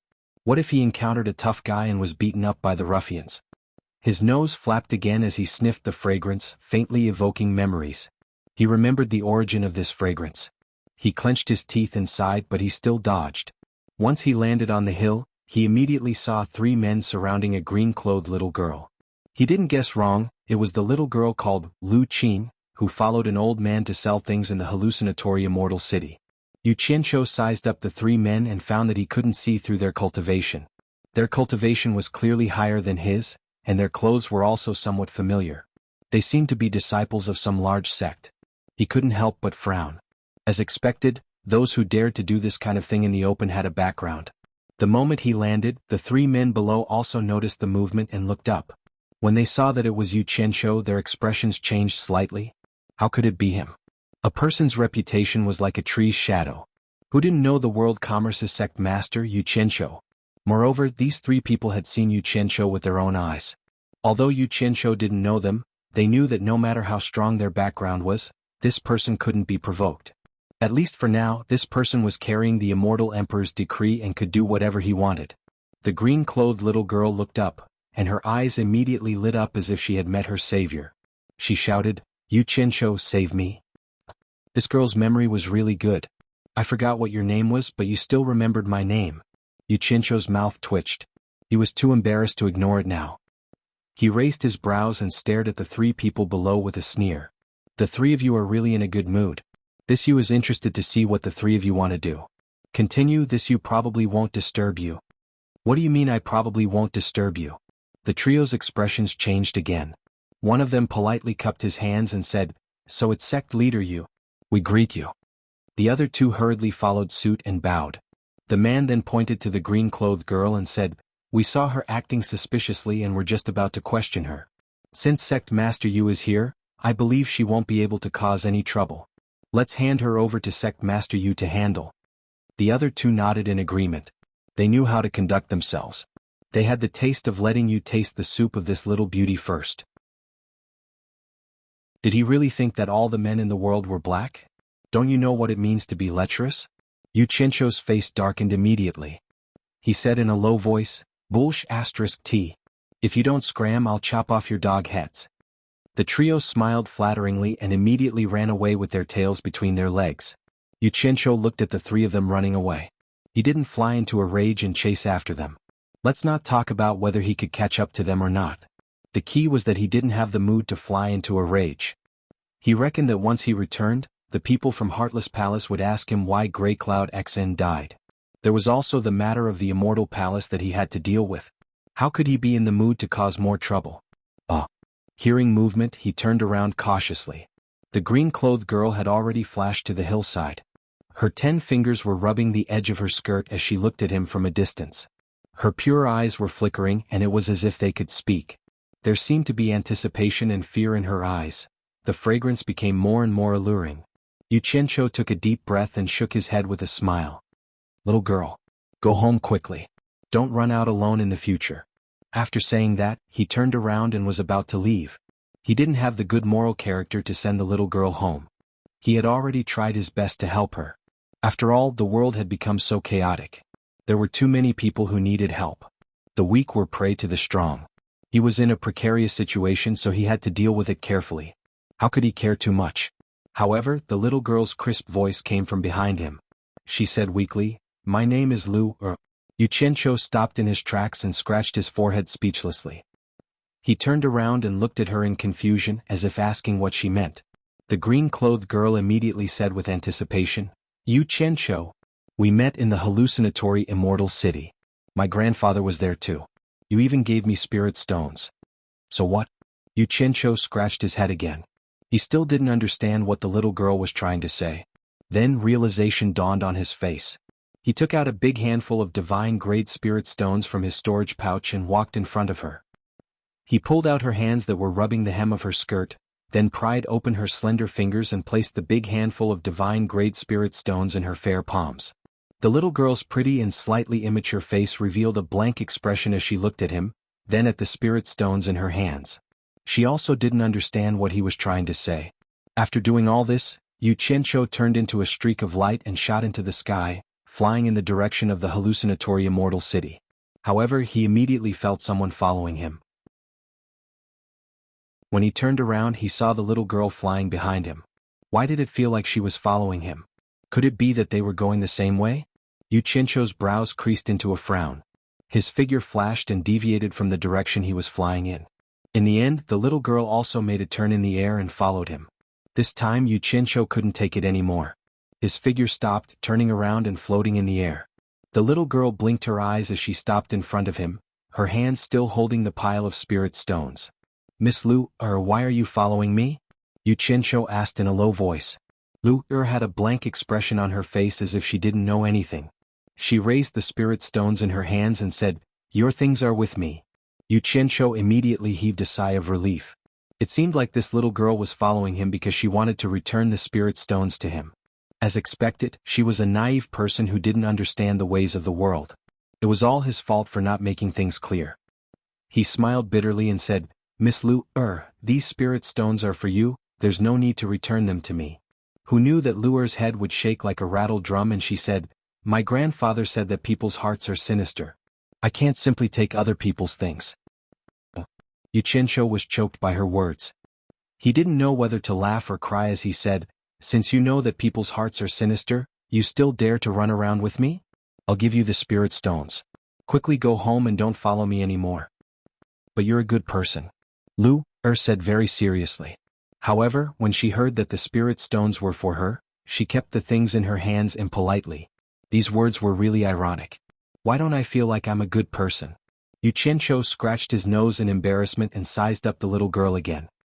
He realized that her cultivation was similar to his and couldn't help but grit his teeth. Such a naive little girl with a low cultivation was like a piece of fatty meat wherever she went. He really didn't feel at ease letting her run around alone. He then asked somewhat gloomily, "I say Lu, where's your house?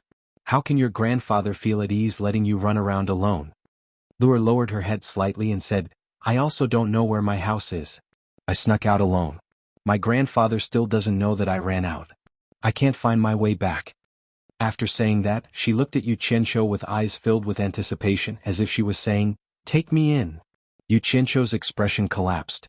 How could the World Commerce Association casually take in outsiders? He wanted to immediately harden his heart and leave, but he couldn't win against the other party's clean and clear eyes. After hesitating for a while, he still gave in and asked, "Then what if your grandfather wants to find you but can't find you?" "He won't." Lu shook her head repeatedly and said, "If grandfather discovers that I'm not here as long as I'm still in the immortal realm, he can find me anytime he wants. He can sense where I am." There was such an ability? Wouldn't it have the same effect as his own golden beads? Xianxia's face was filled with suspicion as he said, "Since it's like this, then follow me first. When your grandfather finds you, then you can go home with your grandfather." After saying that, he suddenly had a feeling of abducting a good person.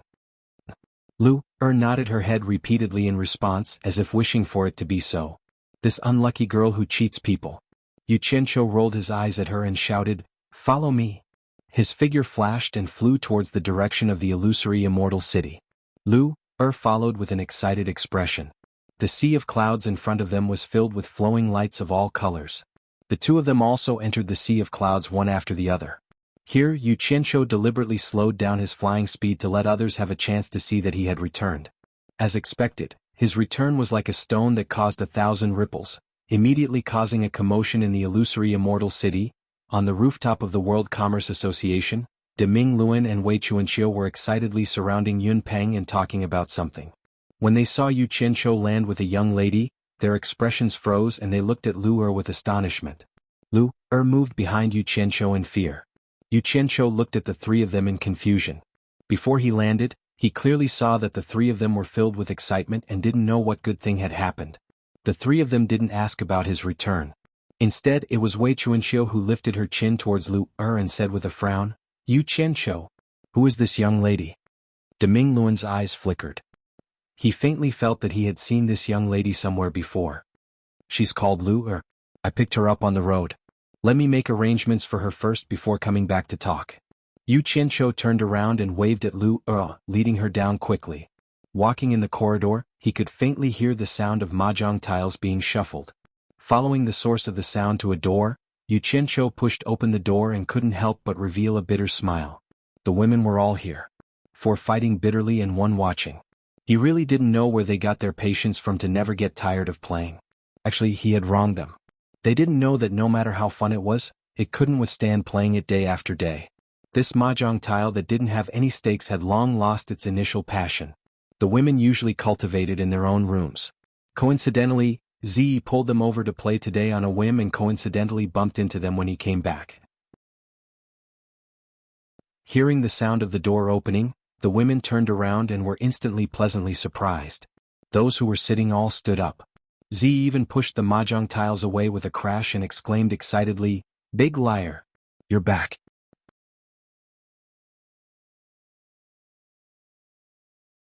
Chapter 1073. Hearing this, Yu Qianqiu's smiling face immediately sunk. He came back happily, but he couldn't seem to be happy when he met this woman. She made a fuss in front of everyone and didn't know what it meant to give others face. Yu Qianqiu gave her a dark look and moved to the side, making way for Luer behind him. The little girl looked curiously and timidly at the beautiful sisters in the room. The women looked at each other with complicated expressions. Wah! I didn't say anything wrong, right? Ziyi jumped out and turned to face her sisters. She pointed at Yu Qianqiu at the door and shouted, "I said he was going to bring another one back for you." Turning around, she faced Yu Qianqiu with a face full of anger and said, "I didn't think you wouldn't even let off such a young girl. Are you done?" Yu Qianqiu looked at her coldly and snorted, "None of your business." "You're shameless." Ziyi scolded with a flushed face. Yu Qianqiu couldn't be bothered with her and nodded at Yanyu. Yanyu walked over and squeezed out a smile, saying, "You're back." Yu Qianqiu pointed at Luer and said, "She's called Luer. On the way back, I happened to see her being bullied by a few men, so I saved her. I saw that she didn't know the ways of the world and was afraid that she would encounter some danger, so I brought her back first. When the time comes, her grandfather will come to find her. You look after her first. Don't let her run around the World Commerce Association." Once these words were said, the women immediately understood. So it was like this. It wasn't what everyone thought at all. The furious Ziyi immediately became incomparably embarrassed. Her mouth pouted a few times and she lost her temper. Yu Qianqiu's gaze swept across the few women and coincidentally met with the 100 Charms Beauty's gaze. The 100 Charms Beauty calmly nodded and smiled, while Yu Qianqiu's gaze was somewhat flustered as he avoided it. He waved his hand at the few people and said, "I still have some things to do. You guys help look after her." He pointed at Luer and left like he was escaping. Looking at the silhouette disappearing outside the door, the Allure Beauty's expression became slightly desolate.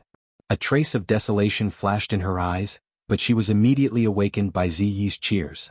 Ziyi was holding the little girl's hand as she clicked her tongue and asked in surprise, "Are you called Luer? Liar. Did Yu Qianqiu help you deal with those men who bullied you?"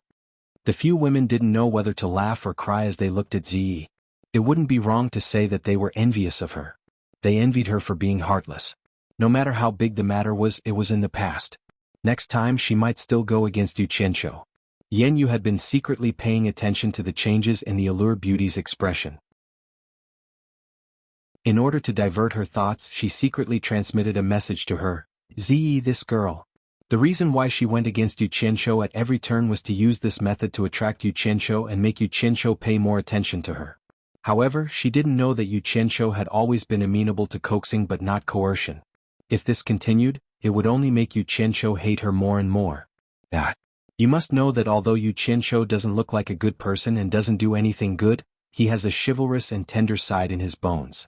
He doesn't like unruly and willful women. Ziyi's actions have produced the opposite effect. It looks like we have to find a chance to give her some advice. The Allure Beauty nodded slightly in agreement. She couldn't help but smile bitterly at Ziyi. Just when Yu Qianqiu returned to the rooftop, he suddenly noticed a stranger on the rooftop. It was an old man with a rigid face. From his blue robe, he could tell that he was from the Heartless Palace. Yu Qianqiu sneered in his heart. What should come has come. Seeing Yu Qianqiu walking over, Wei Chuanxiu and the other two revealed a strange expression. The blue-robed man cupped his hands at him expressionlessly and said, I am Fang Yi, a consecrator of the Heartless Palace. You must be the World Chamber of Commerce's sect master, Yu Qianqiu? So it's Consecrator Fang. I've heard a lot about you. Yu Qianqiu hurriedly returned the greeting with a smile. May I know why Consecrator Fang has come? Sect Master Yu is in charge of a sect and has many busy matters to deal with. I won't beat around the bush and get straight to the point. Fang Yi stared at Yu Qianqiu with a sharp gaze and asked, Sect Master Yu, our sect's great consecrator, Xuanhuan Xin, was ordered to protect you. He has always been by your side. Now that you've returned safely, may I know where Consecrator Tsang is? Yu Qianqiu was stunned and asked with a face full of doubt, Didn't Consecrator Tsang return first? We separated a month ago. Didn't he return to the Heartless Palace? Wei Chuanxiu and the other two exchanged glances. Fang Yi raised his eyebrows and snorted coldly, Sect Master Yu, did you remember wrongly? Consecrator Tsang was ordered to protect your safety. Before receiving the decree of our sect master, he would never separate from you. Sect Master Yu, why don't you think about it carefully? Maybe you can remember where Consecrator Tsang is? It would have been fine if you didn't mention it. I'm angry now that you mention it. Yu Qianqiu glared at him and said, We originally wanted to go to the underworld's boundless horizon to have a look. Who knew that we would find a place called Underworld Spirit Manor in the Underworld River? Consecrator Tsang said that he would go in and explore it and would be back soon. He asked me to hide in a safe place outside and wait for him. In the end, I waited for a few days and didn't see him coming back to find me. I didn't know how long I had to wait for him. Remembering that the wedding of the Celestial Emperor was approaching, I took the Underworld Emperor's token and asked someone to send me back first. From what you said, could it be that he hasn't returned yet? Underworld Spirit Manor? The few of them frowned and muttered. From the looks of confusion on their faces, it seemed that they had never heard of such a place. Yu Qianqiu sneered in his heart. If the Heartless Palace has the guts, go to the Underworld Spirit Manor to investigate.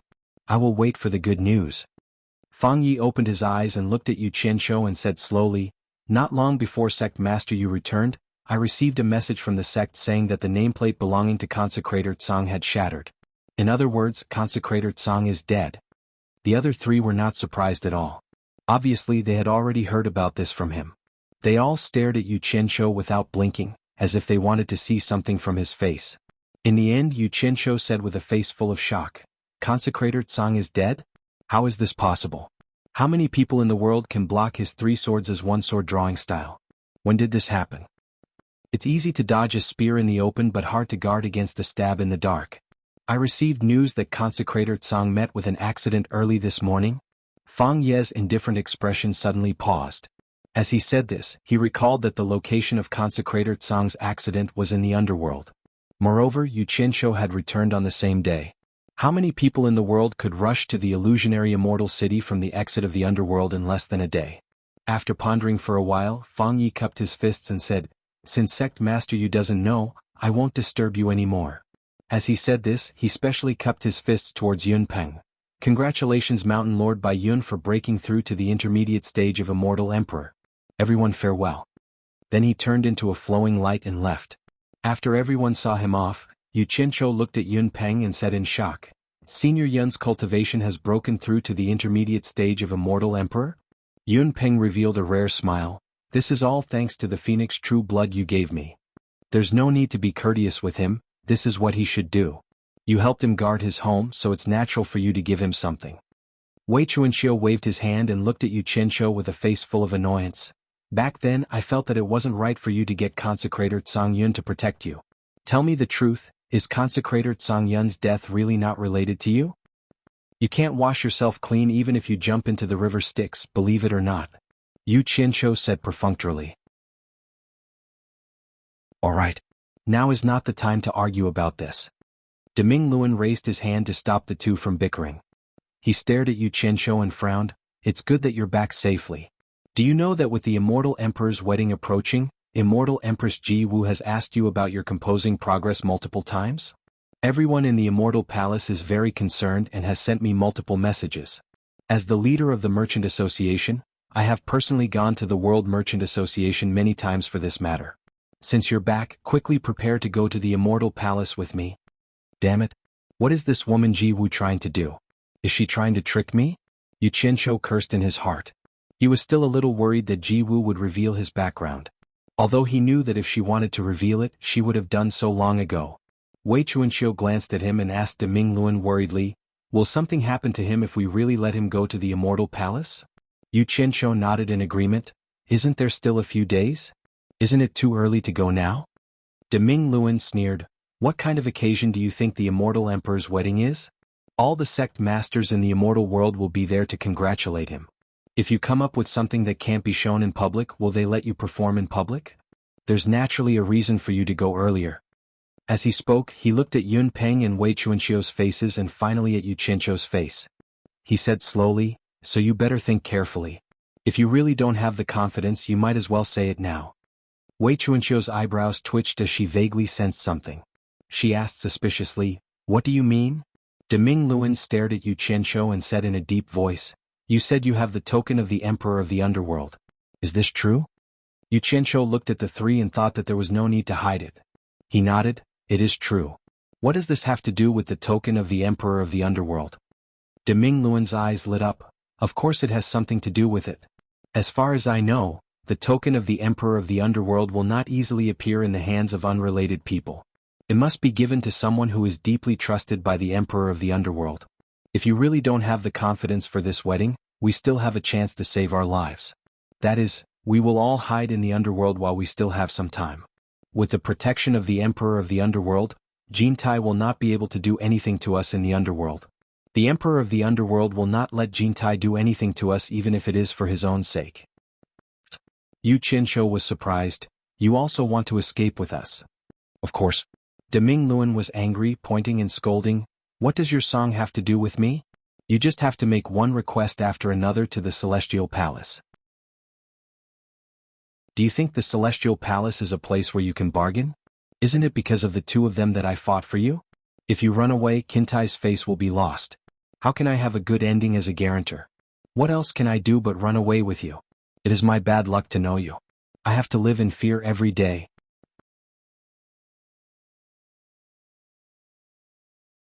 Chapter 1074. Wei Chuanxiu and Yun Peng looked at each other.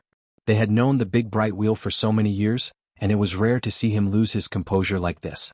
It was obvious that he was really unhappy, or that he had no confidence in Yu Qianzhou's trip to the Immortal Palace. The two looked at the culprit at the same time. Yu Qianzhou was also quite embarrassed. The big bright wheel treated him sincerely and helped him everywhere.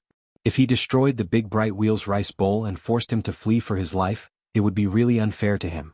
He smiled awkwardly. "To tell you the truth, I went to the endless horizon of the underworld this time, and the Emperor of the Underworld happened to be there. The Red Armor Army invited me to meet the Emperor of the Underworld.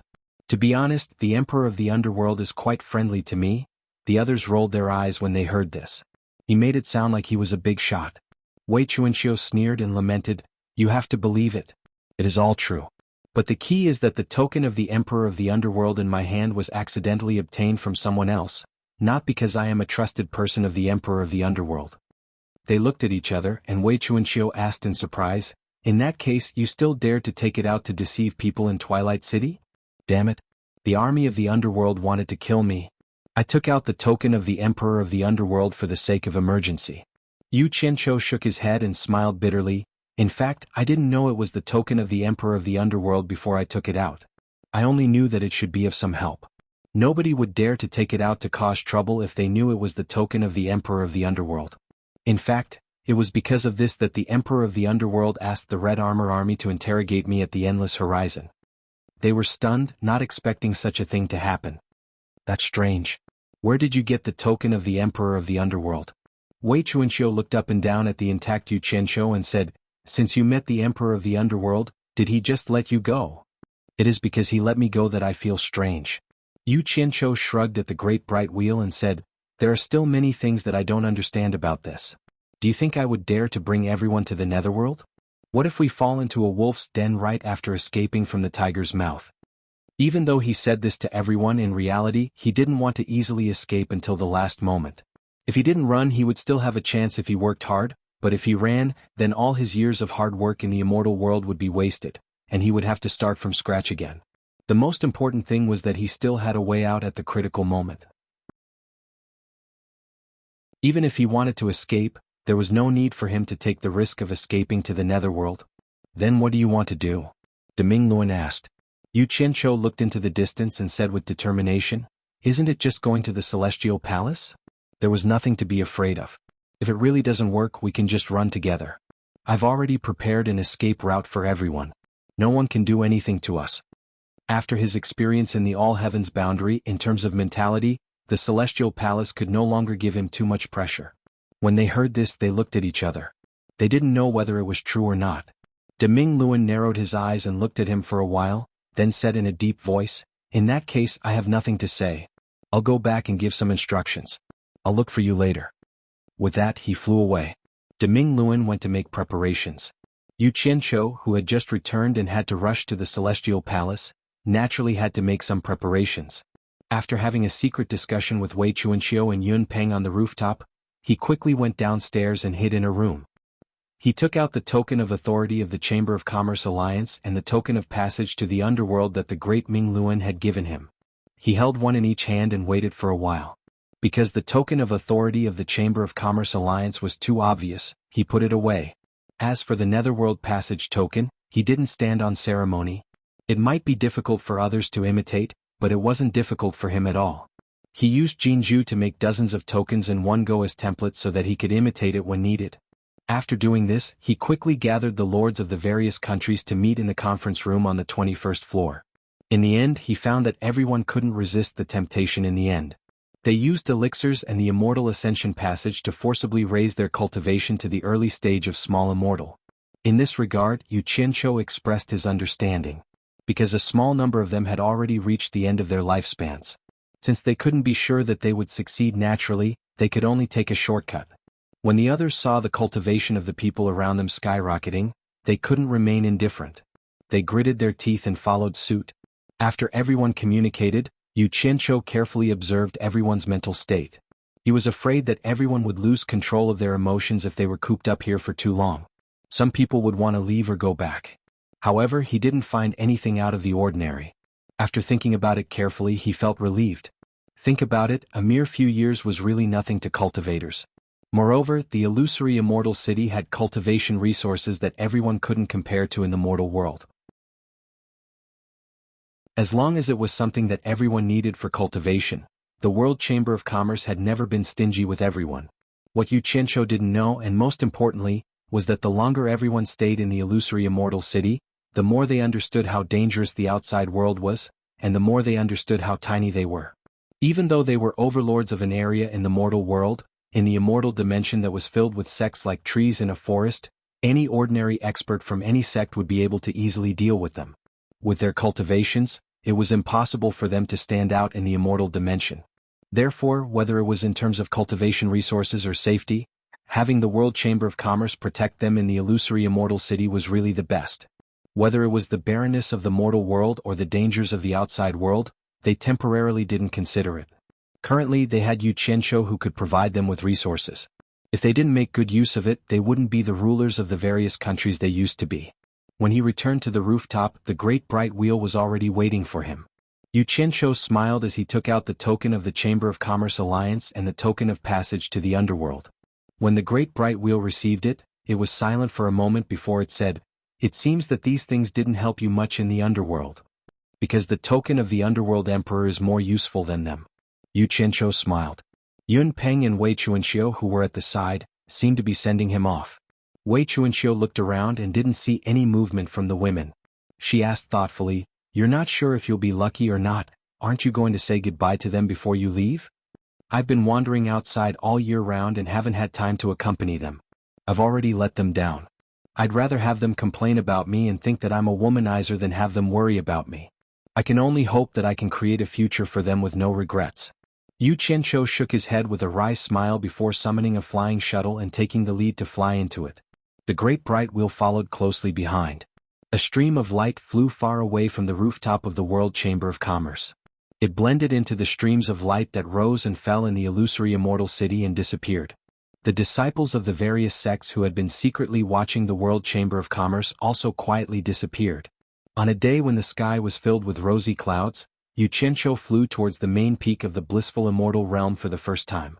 There was a majestic palace shining brightly amidst the misty clouds. The two landed in a world made of gold. Relying on a token that shone with golden light, the great bright wheel brought him into the righteous heaven gate, which was guarded by two golden-robed guards. Xianxia followed behind the great bright wheel and stared dumbfoundedly at the incomparably wide and majestic golden plaza in front of him. The ground was paved with large golden tiles. There were golden pillars, golden towers, golden arched bridges, golden railings, and other things at regular intervals. In addition to the majestic palace that shone with golden light in the distance, this was clearly a golden kingdom, a golden world.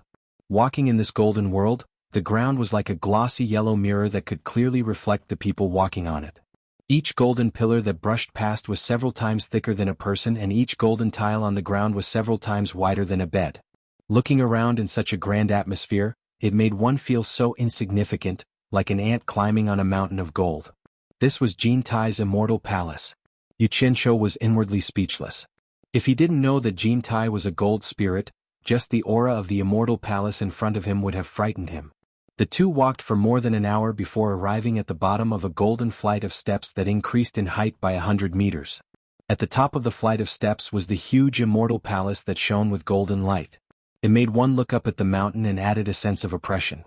On both sides of the flight of steps, there were halberd-wielding guards at regular intervals. The strict atmosphere was used to guide people.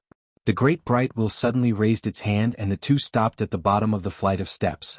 On the way here, the great bright wheel had told Xianxia that normal people were not allowed to use spells to fly within the immortal palace.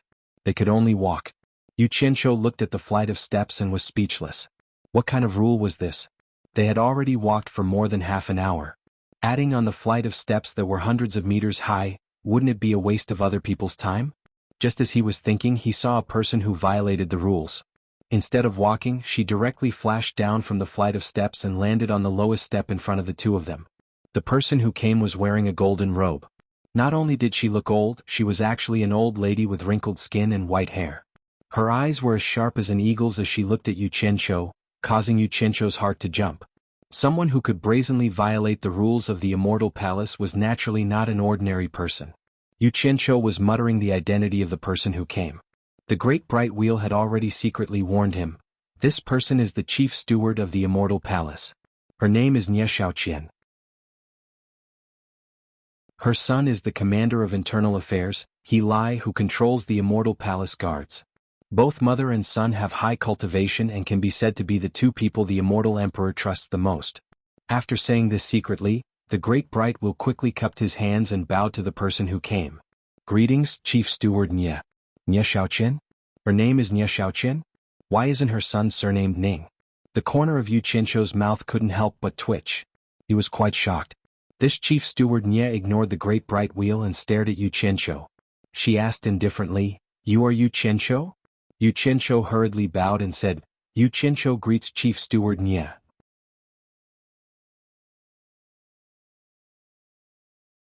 Chapter 1075. Nye Xiaoqian looked at him for a while and asked, "Are you ready?" This baffling question made Xianxia stare blankly. After being secretly pointed out by the great bright wheel, he finally understood that Yizichen was asking if he had prepared the song for his gift. Immediately he modestly replied, "I have prepared it, but I am afraid that I cannot present it." Nye Xiaoqian didn't ask any more questions. She crushed a jade talisman and after a while, a beam of light flew over from afar. A middle-aged woman wearing a green veil landed on the ground and walked up to the two. She cupped her hands and said, "Greetings, manager." Xianxia glanced at her and couldn't help but be curious. After entering the paradise of bliss, everyone he saw was wearing a golden robe. He didn't expect to see a woman dressed in a different style in the immortal palace. He secretly transmitted his voice to the great bright wheel. "Who is this woman?" The great bright wheel, who was standing to the side, replied, "Her name is Qingyang. She is the one who choreographed the dance for the immortal emperor. Because she often dances, she is probably the only person in the immortal palace who doesn't need to wear a golden robe like us." "Qingyang, this person is Xianxia. This is related to the immortal emperor's wedding, so you better help him. Otherwise he will become the laughingstock of the world." General Manager Nye Xiaoqian pouted at Xianxia. Right here? Qingyang coldly looked around. Her words and actions were not as respectful as the great bright wheel to Nie Shaoqian. Nie Shaoqian frowned and said, "The song for the immortal emperor's wedding can only be released to the public on the day of the wedding. Not to mention his unorthodox song still needs your arrangement. Let's go to your green pear palace to have a look. If he really can't be shown in public, I'll explain to immortal Empress Wu Ji." Qingyang didn't say anything. She turned around and flew away like a streak of light. Chief Steward Nye swept a glance at the remaining two and said, "Let's go to Green Pear Palace together." She also transformed into a stream of light and flashed away. The great bright wheel immediately flew after her. At the bottom of the stairs, Yu Qianzhou was at a loss. He then jogged in the direction that they flew in. After running for a short distance, a ray of light shot back. Deming had returned and was floating in the air. He stared down at the ground and asked angrily, "Yu Qianzhou, why are you running here? Damn it. Didn't you say that ordinary people aren't allowed to fly here?" The expression on Yu Qianzhou's face was even more furious than his. Seeing that others could fly while he could only run, it would be strange if he could be happy. Deming Luan didn't know whether to laugh or cry. If the head chief says it's okay, then it's okay. What did she say that it was okay? If you don't make things clear, would I dare to take the risk? Yu Qianzhou gritted his teeth. He was too lazy to argue with Deming Luan. He waved his hand and interrupted, "Stop talking nonsense. This isn't a place for you to behave atrociously. Quickly follow me. Don't let the head chief wait for too long." Hearing this, Yu Qianzhou relaxed. Thus, the two of them quickly flew away from this place. After flying out of the Golden World, the two of them headed straight for a mountain peak not far away.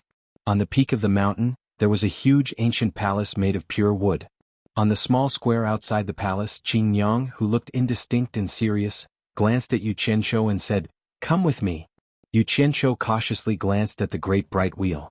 When he saw the great bright wheel nod, he quickly followed behind Qingyang. Deming Luan followed behind head chief steward Nye, who knew that Qingyang, who was at the front, would suddenly turn around and say, "The two of you don't follow us. Especially you, head chief steward. The atmosphere of my green pear palace doesn't match your arrogant manner." After she finished speaking, she turned around and continued to walk into the palace. Following behind her, Yu Qianzhou secretly clicked his tongue. He didn't know what kind of background this woman had. She actually dared to speak to the Golden Emperor's trusted aide, the head chief steward Nye, in such a tone. Stopping, head chief steward Nye had a helpless expression. He turned around to look at Deming Luan and smiled wryly. "My daughter really doesn't give me any face." Yu Qianzhou, who had just stepped into the palace, pricked up his ears. Deming Luan watched as Yu Qianzhou disappeared into the palace. After a moment of silence, she bluntly said, "Head chief steward, forgive me for speaking bluntly. Our loyalty to the immortal emperor cannot be forced onto the next generation." Once these treasonous words came out, head chief steward Nye's body shook. Her sharp gaze pierced straight into Deming Luan's calm eyes. A murderous aura lingered around her body. After a long time, she slowly retracted it back into her body. She slightly sighed and said, "Perhaps what you said is right. However, this is the only time. I don't want to hear you say such words in my ears again." Then, her tone changed and she coldly said, "I can see that you are very considerate of this Yu Qianzhou. Head chief steward is wise. I have always been loyal to the immortal emperor. The sun and moon can bear witness." Deming Luan slightly bowed towards her. Then she helplessly said, "I won't hide it from head chief steward. I actually don't have much of a relationship with this Yu Qianzhou. The reason why I take care of him is because we were friends in the past. As long as it doesn't harm the immortal palace's interests, please help me a little." Head chief steward Nye's gaze that was full of deep meaning moved away from him. She didn't pursue the matter any further. Instead, she looked at the palace gate of the Green Pear Palace with a sense of loss. Everyone had their own story. Even though she was a high-ranking official, she was no exception. The people outside could not hear any sound from inside the Green Pear Palace. It was clear that there was a soundproof formation inside. About an hour later, Qingyang's figure flashed out from the palace gate. Deming Luan didn't see Yu Qianzhou. Her eyes couldn't help but slightly narrow as she stared at Qingyang. "How is it? Is this Yu Qianzhou's item presentable?" Head chief steward Nye helplessly asked. Qingyang's expression was cold. She didn't directly comment on whether Yu Qianzhou's item was good or bad. She only replied without a smile, "Help him make some arrangements. When the time comes, It should be able to satisfy the immortal emperor and immortal empress. Hearing these words, De Mingluan's anxious heart finally relaxed. He knew that since this woman said these words, Yu Qianqiu should be able to pass this hurdle. Head Chief Steward Nye also slightly nodded his head. Then I'll leave this Yu Qianqiu to you. You must bring out something satisfactory on the day of the wedding. I have a request. Qingyang coldly said, I need enough people to accompany the dancers. I also need to create enough instrumental music. The wrinkled Chief Steward Nye didn't hesitate to say, this is not a problem. I will contact the people in charge of manpower and skilled craftsmen. They will do their best to cooperate with you. After receiving the reply, Qingyang didn't say any polite words of thanks. Instead, she turned around with a cold expression and was about to leave. At this time, a golden-robed guard quickly rushed over and bowed to Chief Steward Nye. Reporting to Chief Steward, the immortal empress heard that Yu Qianqiu is here and wants to see Yu Qianqiu. Everyone present was startled when they heard this, especially Qingyang. She stopped in her tracks and turned back around, frowning as she looked at Chief Steward Nye. The latter seemed to know that she didn't like people to disturb her work. However, no matter what, Ji Wu was now carrying the title of the immortal empress. As long as it wasn't an unreasonable request, it wouldn't be easy to refuse. With a straight face he said, since the immortal empress wants to see him, Qingyang, quickly tell Yu Qianqiu to come out and see the immortal empress at the Crystal Palace. Qingyang coldly replied, yes. Her figure flickered as she returned to the palace. Not long after, Yu Qianqiu ran out with a puzzled look on his face. He looked at the great bright wheel with a questioning gaze. It seemed that Qingyang hadn't told him anything.